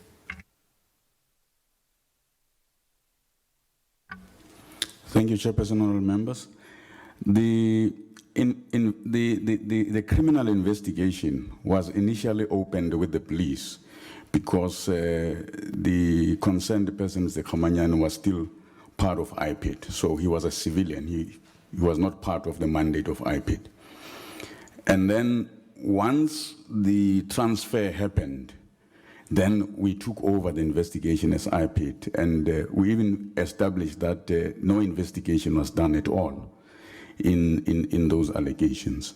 So the investigation is currently at an advanced stage. It will be shortly be forwarded to the NPA for decision. Other responses, thank you. Thanks, Honourable Chairperson. I would just defer to any of my colleagues if they want to add anything. But I'll just speak on the policy on sponsorships, extramural activities or benefits or declarations of interest. Our view is that because we exercise oversight over the police, the levels at which we are judged on in terms of conduct should be higher than that of the police. So the more independent we are, the higher our accountability and also the levels of integrity. Senior managers have been warned about it, but what is amiss is a clear policy covering all the aspects that you raised. And I'll just ask Sehlauli, if she could add anything on that. Thank you. Okay, the first finding of the AGSA, the policy that we said is still in progress. It covers also the issues that have been raised, because like we said, we have realized that there are things that need to be really articulated in such a way that we do not get to miss an opportunity of accountability. But as far as the completion of conflict of interest, we do that via the DPSA processes. It was done for the last year. My recollection is that I had not really seen some activities, because we have a corporate governance office who deals directly with DPSA, and we follow the lead.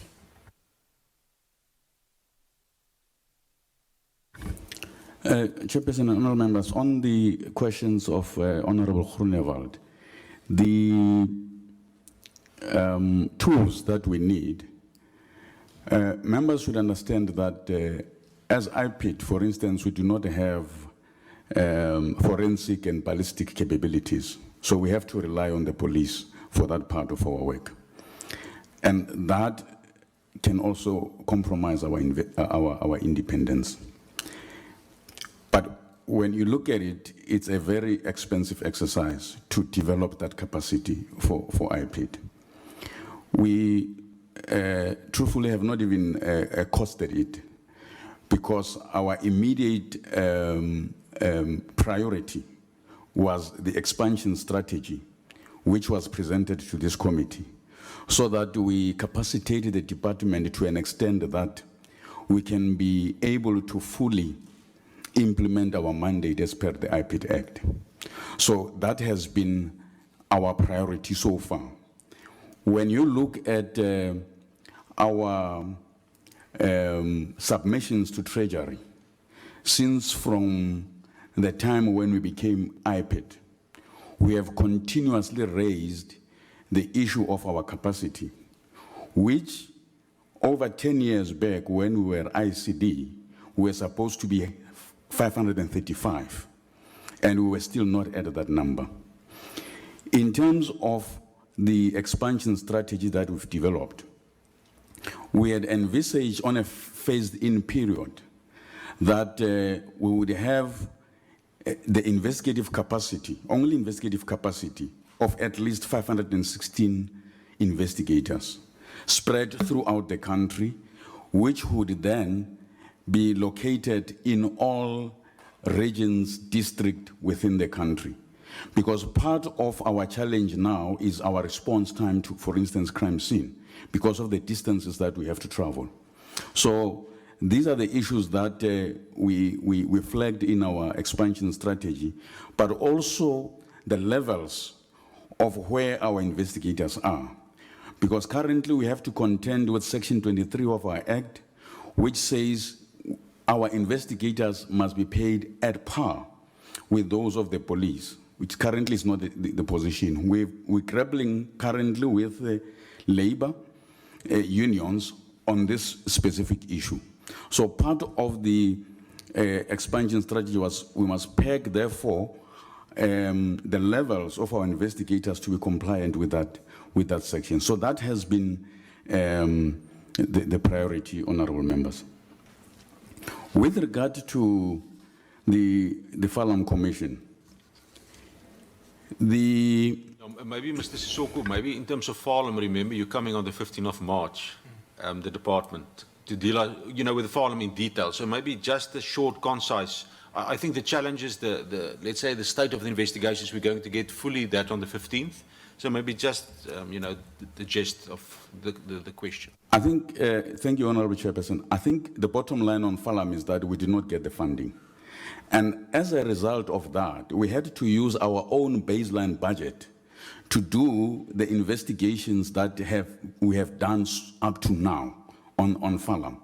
That has also resulted in the accruals that the Executive Director was talking about, because we then redirected some of the budget that was supposed to do your normal Section 28 investigation into Falam without getting the requisite funding, despite the recommendation by Falam that we should get that. Right. Any other responses before we go into the second presentation? Maybe, Chairperson, quickly let me address on the issue of the assault by Honorable Mbele. We've indicated that we've prioritized our investigations in terms of looking at all the priority investigations that we have to do. However, our instruction to the provinces was very clear that we must find innovative ways to still continue doing the other work that we have to do whilst keeping on expenditure. As an example, for instance, police, when there is a complaint of assault, a person will lay a complaint with the police. Normally, we would, our investigators, during the course of the investigation, they'll have to go to the police station, get the docket, and start the investigation. So some of the arrangements we did was that provinces make arrangements with the police that where there are those kind of cases, rather than them traveling, which is cost, then the police bring the docket to IPID. And then we then start investigating from there. So these are some of the innovative ways we try to say, can we assist each other in terms of containing costs, but still try to do that work. But in reality, the priority is all on those matters. Honourable Matlakane, is there a short follow-up? Very, very brief. And the answer will also be brief. Do you receive a good cooperation with the police in your investigation?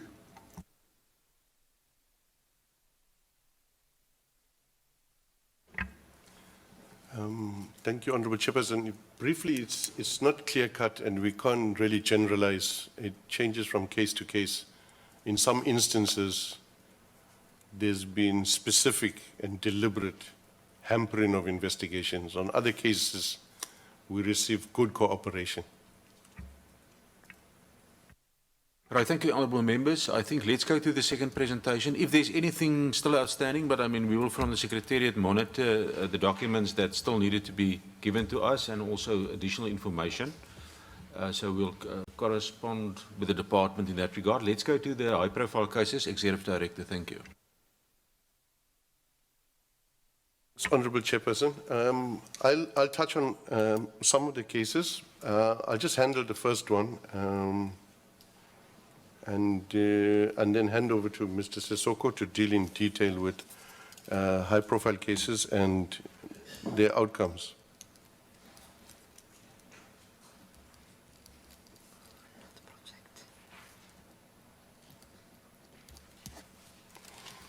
Okay, Honourable Chairperson, I'll just speak verbally. We will not put anything on the screen. I'll just go through it. Where we need detailed questions and answers, we will provide them as per your requests. But the first case is the case of, and I'll go through it just briefly in an overview, details I will provide.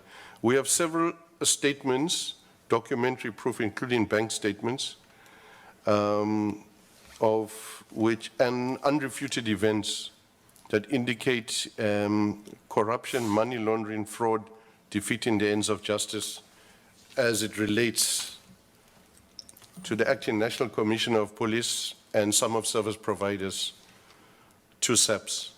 We've also found that there's been a pattern of whistleblowers, witnesses, including police officers and IPID investigators being harassed, threatened, or victimized. That's basically the overall issue. Details and specific figures I have and I can provide on request. The case is ongoing, it's at an advanced stage, and I'll hand over to Mr. Sissoko to deal with some of the other matters. Thank you, Executive Director. Mr. Sissoko. Thank you, Chairperson. One of the high-profile matter is related to the Indoni matter, where we received a complaint also on that matter. It revolves around payment made by SAPS to Indoni, whether those payments were made in a corrupt manner by SAPS to Indoni. The investigation is still at its initial stages. We have requested documentations, so the investigation in this regard is still continuing. We also have a high-profile matter where Brigadier Kaba and other members of the DPCI are involved, relating to the allegations of kidnapping, assault, intimidation, and criminal injury. And the victim here is Mr. Symington of SARS, an employee at SARS. This matter has, the investigation is at a very advanced stage. We've received recently a few directives from the DPP on the matter, and the directives are being attended to. This also would be referred back to the DPP shortly. There is also an allegation of torture that we are investigating. In fact, it's death in custody, where a person was killed, and it is alleged that he was killed during torture. This is a long-standing investigation. The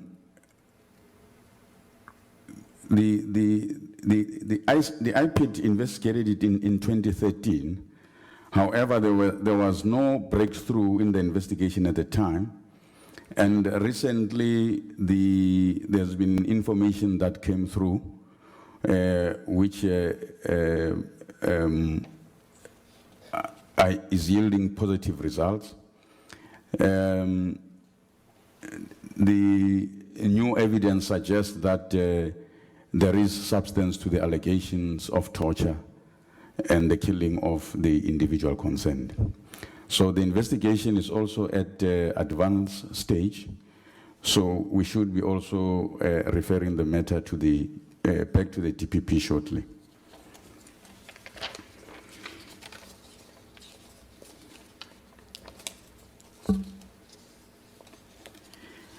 We also investigated matters of alleged fraud, criminal injury, perjury, and defeating the ends of justice against General Ntlemeza. Warning statements were obtained in these investigations, and these matters are now sitting with the Director of Public Prosecutions, and we're awaiting decision on these matters. We've already spoken about the allegations of fraud and corruption and contravention of the PFMA against General Khamanyani. And this matter is also at an advanced stage, as I've indicated, that we will be sending the docket shortly to the DPP for decision. We also investigating a case of, it came to us as a case of death, where 2 police officers were killed. And when the allegations came to us was that one officer killed the other officer. And there was involvement of drugs there. So what was reported to us was that a member of the DPCI was called because this member of the SAPS was in possession of drugs, and therefore he was accosting that member for those drugs. And during that process, this member of the SAPS shot and killed the member of the DPCI, Mashego, and then thereafter shot himself. Unfortunately, what happened was we were called very late to the crime scene. After several hours after the crime scene, and all senior members of the DPCI and SAPS were already at the crime scene. Now, we have since started the investigation. What our investigation is picking up, though, is that there is a problem of drugs at OR Tambo International involving members of the SAPS and members of the TPCI. It would appear that there is a sort of a war to who will get to the drugs first. What is appealing about the situation is that those drug mules who brings the drugs into the country, they are never arrested. Only the drugs are taken. And once the drugs are taken, there is an issue of the value of the drugs that is actually accounted for. So some of the drugs are not even weighed at the airport as it should be. And there is an issue with regard to what was actually in the bags when they were initially received and what was subsequently tendered to the SAP-13 as the drugs. It's a serious concern for us. We recently went to view footages at OR, which, for lack of a better word, is very appealing to see what members of the SAPS and TPCI get up to when dealing with the issues of drugs. Drugs, for instance, would come from the international arrival, but they will be moved by these members with the assistance of some of the contractors within the airport, moved out to the domestic, and they come out as if they come from domestic, and they never go through proper processes at the airport. So these are concerning to us. We've engaged with AXA on this issue, and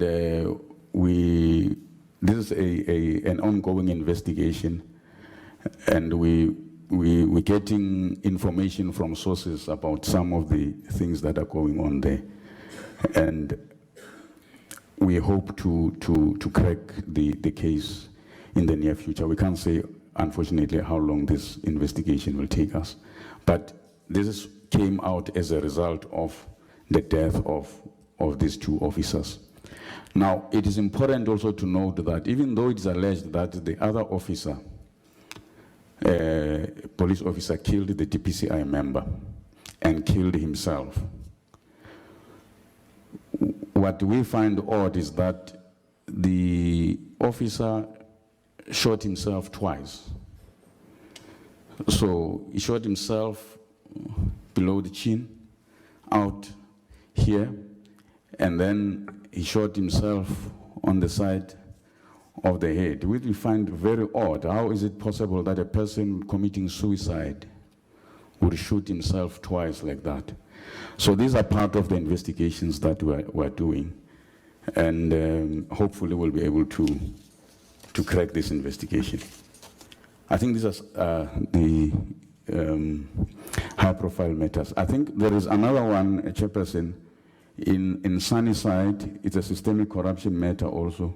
It's one of those that we said we are aware of. It's also related to drugs, where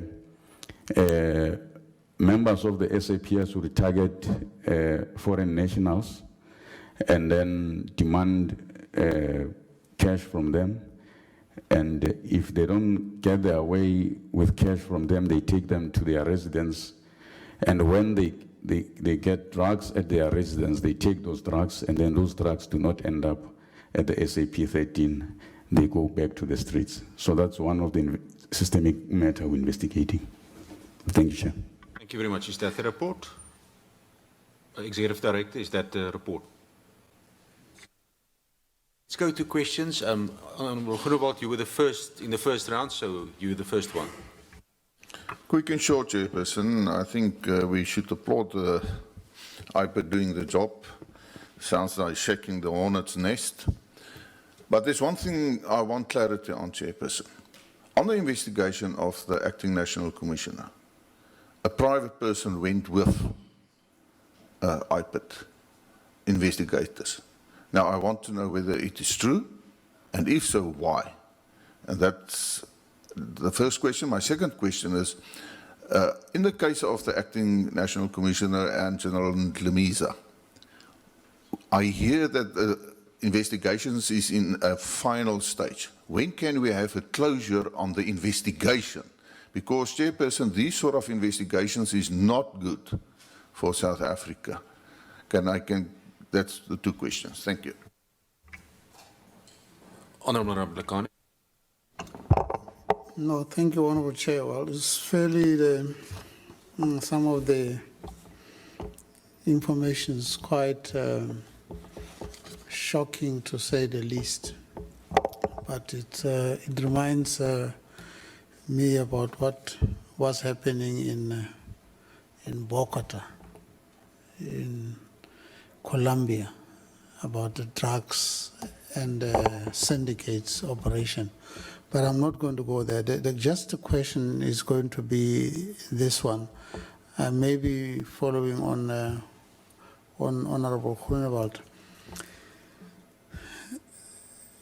Surely your investigators that investigate these matters are properly vetted. Some of them come from the police, so they know what has to be done. There's something that keep coming in the media. Now that we have you here, maybe you should just explain this to us as well. There seems to be an allegation that comes up continuously, which suggests that IPID sees some of their investigation to be investigated by other private investigators. And coming to the fore always is the name of Paul O'Sullivan. And sometimes he posed as an IPID, employee, and be mandated. Now, we just want to get some clarity with this, because I think what is a collaboration, I don't know what the media keep giving it lots of names. Is there truth in this?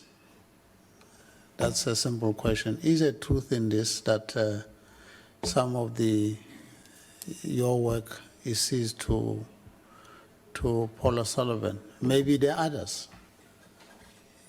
Maybe this one is just a profile, but maybe just also tell us if there's any other, where there is this kind of collaboration, so that we know, and if it is so, what is authority? What is the authority that you rely on to do that kind of collaboration and investigations? Thank you, Chair. Thank you very much, Honourable Markey. Are you covered? Yes. Honourable Mhlongo, you're welcome. No, thanks, Chairperson. No, thanks, you know, Chairperson, at times it becomes very difficult for me, because the Executive Director, it will be very, very naive of me to doubt some of the things that he has raised, because my relationship with him is not just a friend of friendship, but that one of struggle. He knows when he was sentenced to life, facing death, fighting for freedom, that our people today are rejoicing. Even his father, Derek, there in Wentworth, I know, his wife, Paula, and all that. Now, these things to me, Chairperson, I think going back, I will ask this difficult question to say, you, Executive Director, as I've said, I was just trying to explain to some people who might not even know where you come from with this freedom that we have today. Knowing that you are not the first one. Police officer Drummond, I don't know what was his rank. And there seemed to have been a brush wiping all of you down the stream. And citizens of this country, everyone has got a right to be appointed to these things, but those people maybe not having had that experience that you and Drummond had of being combatants against the system. Would you say that maybe you are getting, as a head of IPID, sufficient political backup in your work? Or you end up, who ends up then resorting to anything else for assistance because you are like a person running for cover? Is that a situation that I will get? I'm just picking that question, Chairperson, informed by, for example, this question of a touted ex-director of IPID being appointed at a political level to a strategic organ of hawks. With you, are you getting that political support? Or else then you find yourself actually then moving from cover to say, I must get this thing done. That is all that I wanted to say.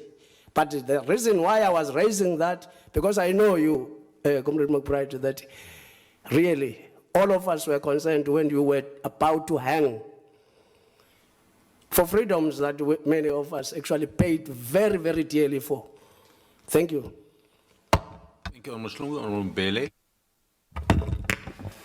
Thank you, Chairperson. I think it's just two questions on my side.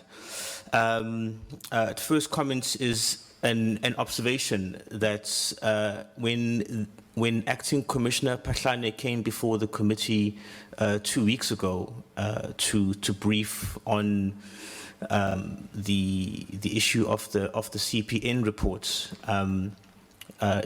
he was accompanied by the police minister, and from the sentiments conveyed by the minister, it was evident that it was a show of support and solidarity. So it's quite telling that there's the contrast of the minister not being at this particular meeting to, I suppose, grace the committee with his presence in a similar way, and to show that he takes these kind of high-profile matters seriously and deals with them even-handedly.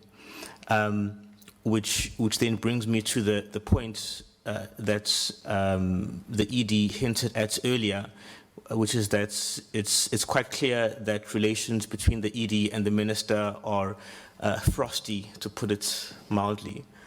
And so the first question is, what the ED did mention that there have been requests made to the minister to assist with certain things. Is it still the case that, as I would put it, the minister seems to be waging a bit of a cold war on the IPID and not being cooperative and facilitative in helping the IPID execute its mandate? Because that's a very serious concern and a very big issue in terms of the seeming partisanship of the minister when it comes to issues in his portfolio and managing those relationships. Concerning the investigation into the acting commissioner, the acting commissioner was very emphatic in his claims of innocence in terms of the allegations. And the issue I'd raised with him was that the problem was the forensic reports that he cited did not establish his innocence. It did not arrive at conclusive findings that refuted the allegations he faced, and that's why there were questions still outstanding that the IPID had to investigate. And in particular, the compelling factor was the issue of the fact that IPID was able to obtain a search warrant, which from my legal knowledge suggests that there must have been compelling prima facie evidence presented to the magistrates or the judge who granted that search warrant. And so that is the big elephant in the room, if you will, is that we need clarity and we need finality on these issues. Given that there's that link of the crime tech supplier provider from the previous allegations and the issue of the stereo in Patlane's home. Chair, and then my second point is around the issue of the arrests of Paul O'Sullivan and his assistant, Ms. Trent, that we saw reported in the media. My colleagues have already asked for an explanation as to what the nature of Mr. O'Sullivan's involvement or cooperation or collaboration with the IPID is. So my question will springboard from whatever that response is, which is, given his role and partnership of sorts, it seems, with the IPID in the investigation, would his arrest, which was firstly in contempt of a court order, but would his arrest not constitute interference in an IPID investigation, which in itself is already a separate offense that then gets piled on? And what follow-up action would the IPID be taking to address that issue as well? I realize that Section 33 of the IPID Act only specifies interference in the duties of the director or a member of the IPID, which Mr. O'Sullivan technically is not. But it does impact adversely, it could be argued, on the integrity and the effectiveness of the investigation. So what's the specific understanding and the follow-up to be about the illegal arrest of Mr. O'Sullivan in terms of the investigation into the acting commissioner? Thanks, Chair. Thank you, members. Yes, I think in terms of the report, the oral report we received from IPID, of course, it's a huge concern for us, the facts that's made available, and I think it will be good if we maybe can get a written submission on these issues, because it involves the acting national commissioner. And I mean, we've heard yesterday the report from the Statistician General in terms of trust from the community, in a certain sense, is going down with regard to the police. And it's important that we ensure that the NDP recommendations is implemented so that we can have trust in the police restored. Now, if the acting head of the police is embroiled in controversy and there's allegations, of course, that's an issue that we as a committee must look at seriously, but we'll have to have a written report from IPID, and of course there is a process in the courts that must still play out. I just want to maybe get an indication from the executive director on two issues, whether he's sent an information note on the issues with regard to the acting national commissioner to the appointing authority in terms of the acting national commissioner, that is the President of the Republic. Did he do it? And if, when? Did he also, supply the Minister of Police with the info note on the issue, that we could just get that assurance? Secondly, I think some of the members raised it, and we'll have to get assurance also from IPID, because it's quite critical. You're an independent institution, it was confirmed by the courts. In terms of your standing operating procedures, your regulations, that you act alone, because I think the issue of possible involvement of other parties or third parties or consultants may affect whether you like it or not from a perception point of view or investigations. So, Executive Director, we want real clarity on that issue. If you can give us assurances that all high-profile cases and other cases is dealt with, purely in terms of the law, that's quite critical going forward. And then I think the Portfolio Committee during this last 2-3 years, we raised constantly the issue of systemic corruption. It's important focus for the committee. So we welcome the approach that it gets the necessary attention. It was mentioned in the slides that there's 2 cases. I just want to get an indication of the 9 provinces. Is there other cases also that is in the radar in terms of projects? I know the National Investigative Team not being funded is a hamper, but just to get a sense of, are you actively also dealing with other issues? I mean, we've seen other stations that there's been a lot of allegations, and I mean, there has been arrest from DPCI side and from SAPS itself, but I just want to get a sense from your strategic planning at station level as well. What are you doing to ensure if there's corrupt station commanders, if they're on the payroll of criminals, what are you doing to address it? Right, let's take those questions. Thanks. Thanks, Honourable Chairperson. I think from the beginning, I must assume that the Honourable Minister would have loved to have been here to give support to IPID and its Executive Director. I'm sure he's held up with something else.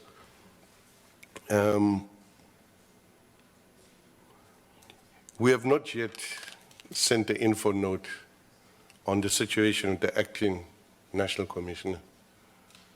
I think I'd stop just there for the moment on that issue. It is difficult to envisage that the Minister will take our recommendations seriously. In fact, at the moment, how things are is that when we send our monthly recommendations, they get sent back to us from the Minister.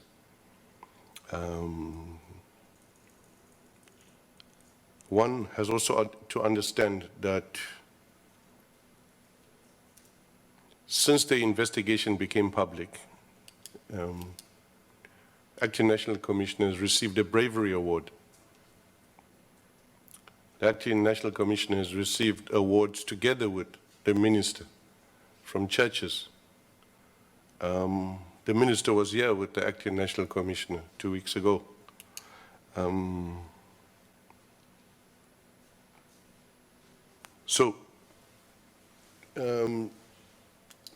our normal recommendations are returned.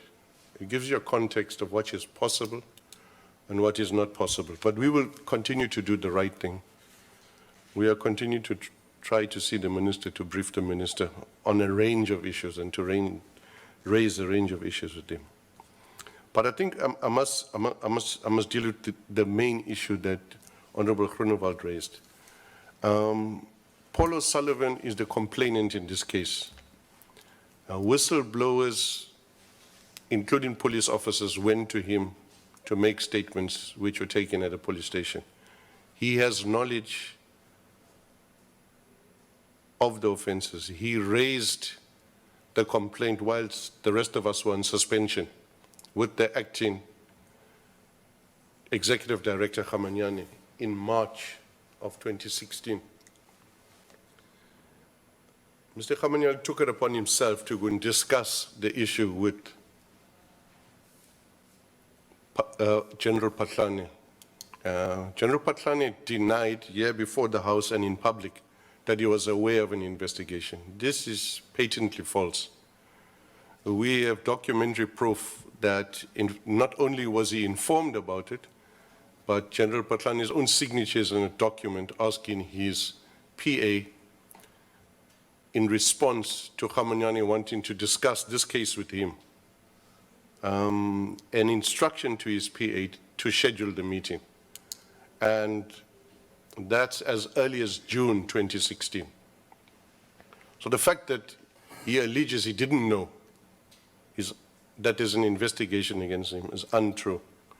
The second issue relating to O'Sullivan, unfortunately for General Patlane, we have recordings of every interview and transcripts. At no stage did any of the the two civilians who were assisting with the investigation falsely present themselves as IPID investigators or as police officers. The person leading the investigation, Mandla Mahlango, is an experienced IPID investigator. His investigations have resulted in long years for criminal, corrupt and murderous police officers, including life sentences. I have the utmost respect and integrity for him and his ability. Police officers know him, he does his job.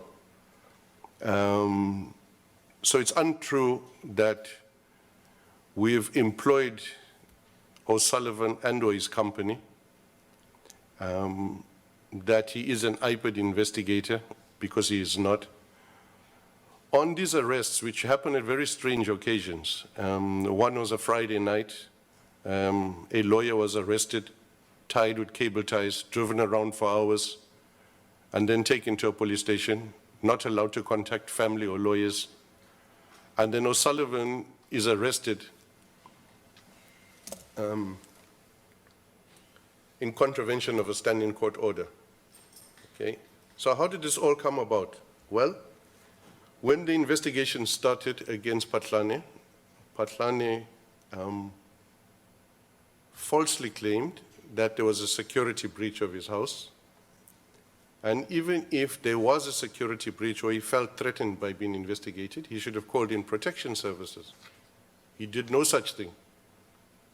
Rather, he called in a unit from Northwest, a unit known to be involved in torture and death of suspects. In fact, the case Mr. Sissoko was referring to, some of the people who are in this unit, headed by Mabula, are suspects in the death of a suspect in Macau, where a suspect was suffocated and tortured to death.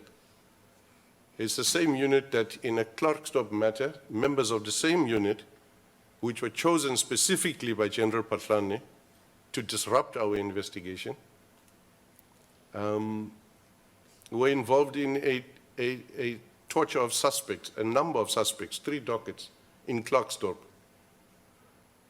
Why would General Patlane choose such a unit to deal with this matter? Why, if they needed O'Sullivan to go before court, didn't they summons him to court and charge him specifically? Why didn't they take a statement from IPID or the IPID investigator of what transpired at those interviews? Those basic questions. Now, as I've said with other cases, there isn't a snowball in hell's chance that those claims of falsely impersonating IPID officers will ever stand up in court, because it simply did not happen. Now, I'm not sure why. Maybe honorable members can say, why is it easy to target O'Sullivan? The issue here is Patlane's corrupt relationship. It's not who assists us with our investigation. Let's be clear on that. No amount of obfuscation will change the facts that we have before us. And we have the facts. I don't like doing this, but we have the facts and the figures, which is actually frightening that this can carry out with impunity, with political support. Just on the question of political support, I enjoy complete political support on this matter, where it matters. So I think that's as far as I would go. I'll ask Mr. Sissoko to fill in gaps that I've left out. Thank you, Edie. Mr. Sissoko. Thank you, Chairperson and honorable members. I think the issue of Mr. Paul O'Sullivan's involvement in our investigation is clarified.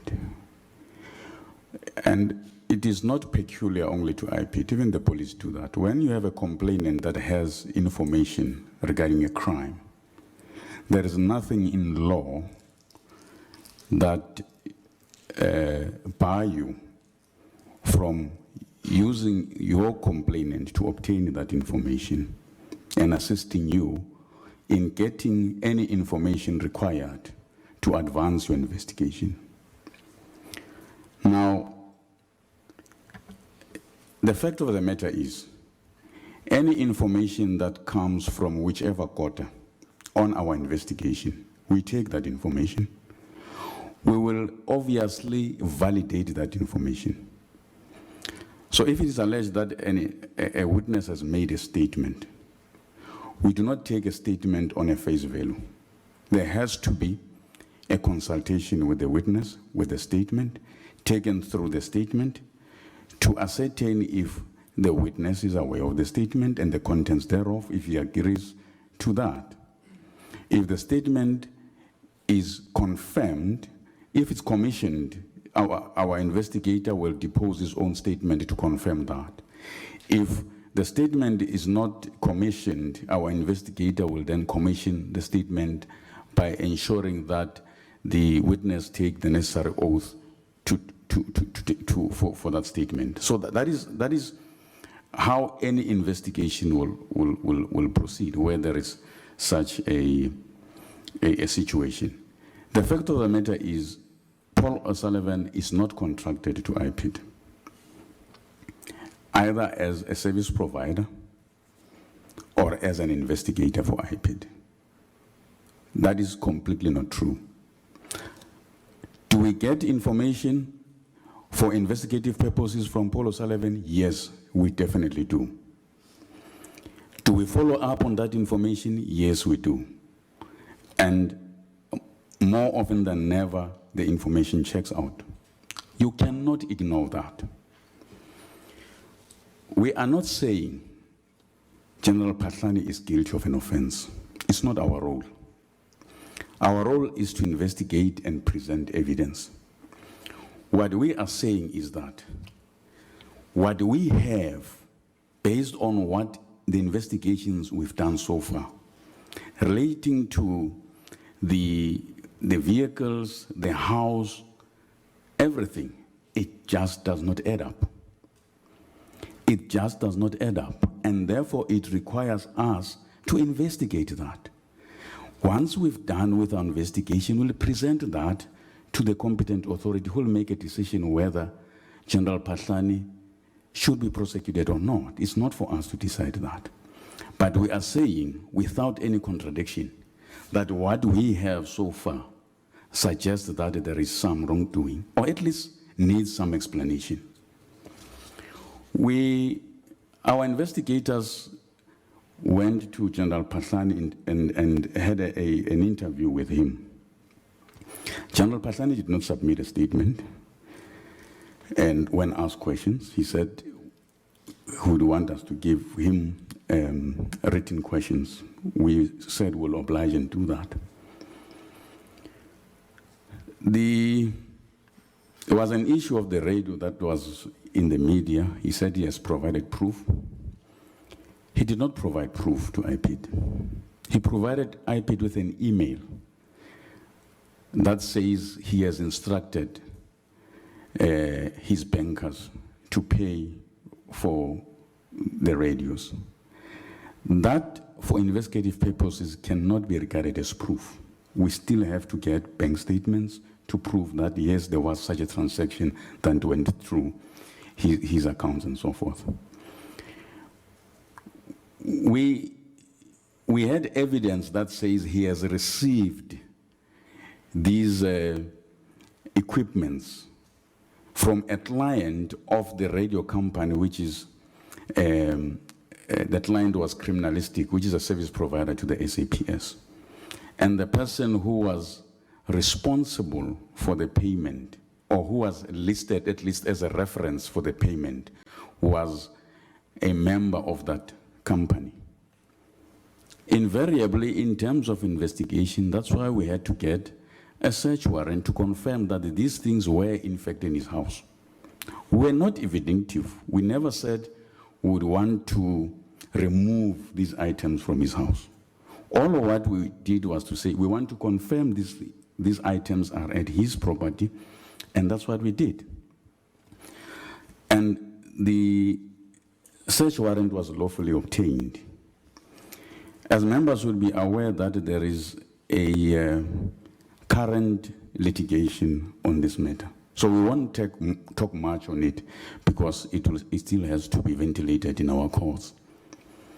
So this is the reality of our investigation. Now, there's a question, when are we going to complete the investigation? We would want to complete the investigation like yesterday. The reality of our investigation is that as we investigate, we get information from different quarters, police officers, members of the public, that come with information to us to allege further things that we still have to look at. Corruption, by its nature, is a complex investigation. So part of what we must do is get experts to do a forensic auditing analysis of the volume of information we have, so that they can make all the linkages that needs to be made for prosecution purposes. So we cannot give the committee an answer that we will complete the investigation tomorrow. We are also guided by the National Prosecuting Authority on this investigation. So we are sure that whatever we're doing compliant to our laws. Thank you, Chair. Few hands, Honorable Ramatlakane, Honorable Mslongo, Honorable Mbele. No, Chair, I will be brief. I'll be very brief on this. I think that, Chair, and the presentation as to, or the account, put it that way, around Paul O'Sullivan, we hear that he is actually a complainant. That's what you're telling us. And therefore, his involvement in this matter, I don't know how many matters, is that of a complainant assisting you with the information for your investigation. I think we should accept that the point you are making, but also make a rider to that point, that a complainant into a particular matter does not necessarily form a team of investigators. There's that rumor that goes around. So I think we should put it to you that I think we take that and we accept that explanation. But there are parameters that are observed in the situation of complainant and those that are investigating the matters. Of course, we have 100% access to a complainant with information. So this is just for me the cautionary note, because I can see the way in which you present it, and I don't want us to go there. That's right that you must use it, but I just want to draw the line that observe those lines in the process of conducting the investigation. That's only my point. I'm not going to ask the question, because I think that the view has been canvassed sufficiently. But I just want to leave you with that. Thank you, Honorable Ramatlakane. Honorable Klong. No, thank you very much, Chair.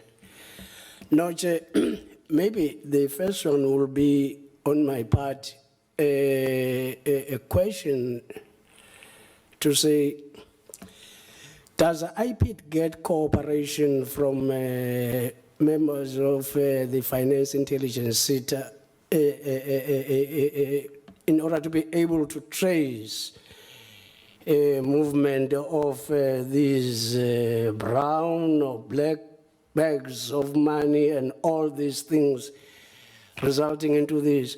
And coupled to that is a question, Chairperson, which worries me in terms of people whom we appoint to key positions, whether then sufficient, I would say that, which I think is our collective duty as the committee and also the authorities up there, what you call evaluation of what you call this thing, of one's capability, what do you call this thing, man?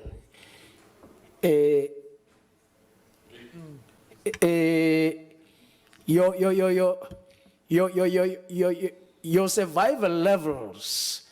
There is this term that you use, lifestyle audit, sufficient lifestyle audit in order to enhance, in order to be able to get, you will know that, for example, I'm raising this, Chairperson, because we had this similar problem with the unfortunately late Commissioner of Police, Comrade Chekiselebe. There was a serious conflation of issues around this thing. Now, whether then, and that will leave a lot of stain, black stain, to the entire intelligence services of our country, whether then they are doing their job correctly and effectively in ensuring that they assist whoever that is involved, because we are not police as we are here. And also IPID as a civilian organ will definitely rely on the same in order to, but that was a question to say, do you get kind of support from these people? Then, the last one, Chairperson, will be a hard question. Honorable, just very brief, because... Yeah, I'm quick. This is the last one, Chairperson. To say, guided by you, Chairperson, whether then it will not exacerbate conflict and unnecessary tension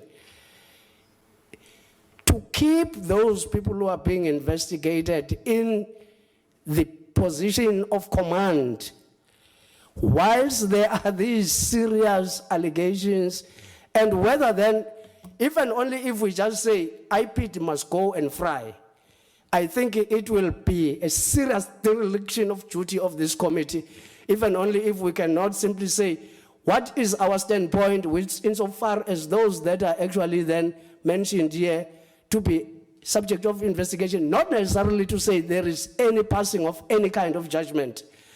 But even only if you are saying you are investigating me, yet you leave me in the position of command of power, then you are actually then saying to the one who is investigating me must go and fry. Honorable, you're welcome, Billy. Thanks, Chair. Just very quickly, I know we're short on time.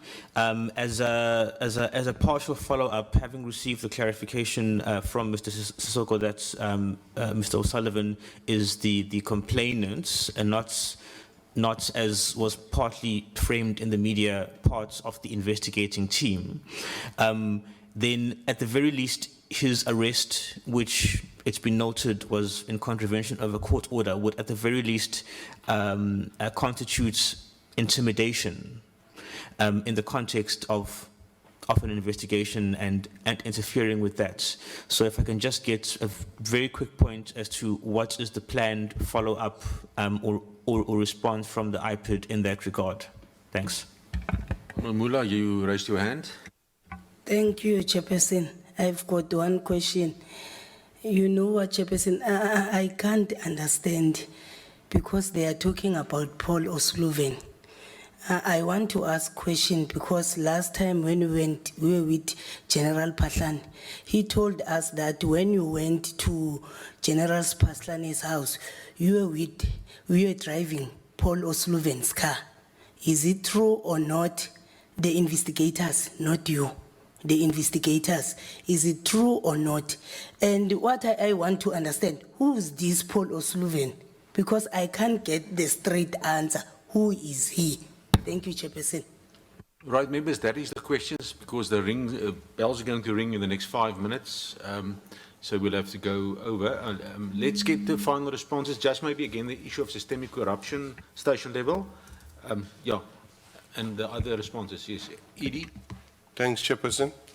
For the purposes of IPID, Paul O'Sullivan is a complainant who has information of a crime and is assisting us with that information. If he was driving a car or someone else was driving a car, your indication was it was me. I can tell you, I was not on the scene at all. Maybe it's going to be a crime scene. I was not there. But the issue of Honorable Mbele, the issue of what does it constitute, the two arrests, the one on a Friday night and the one on Monday afternoon. In terms of all the information before us, it's an attempt to disrupt our investigation, it's intimidation, and it's in contravention of Section 33 of the IPID Act. There's already a defeat in the ends of justice case, which is based on the fact, not disputed, that General Patlane phoned people not to cooperate with us. And we have statements to that effect. Mr. Sissoko. Thank you, Chair. I think my only short comment on the issue, Chairperson, is that the Constitutional Court judgment provided that within 24 months there must be a repeal of amendment, sorry, not a repeal, amendment to the IPID Act. I think it gives us and the committee an opportunity to look at the problematic areas, because our concern is that it cannot be that every time we start an investigation, especially against senior members, then there is an approach to our witnesses to try and deflect or interfere with the investigation. Or IPID officials are targeted with other allegations just because they are doing this investigation. So we must find a way to look at how that issue we deal with. You know, if there are issues about IPID in terms of how we investigate, you know, we could have looked at provisions like in the TPCI where there is a judge who looks at, you know, how we do our investigation, if that is an issue, rather than having people interfering with our investigation to the detriment of these investigations we are doing.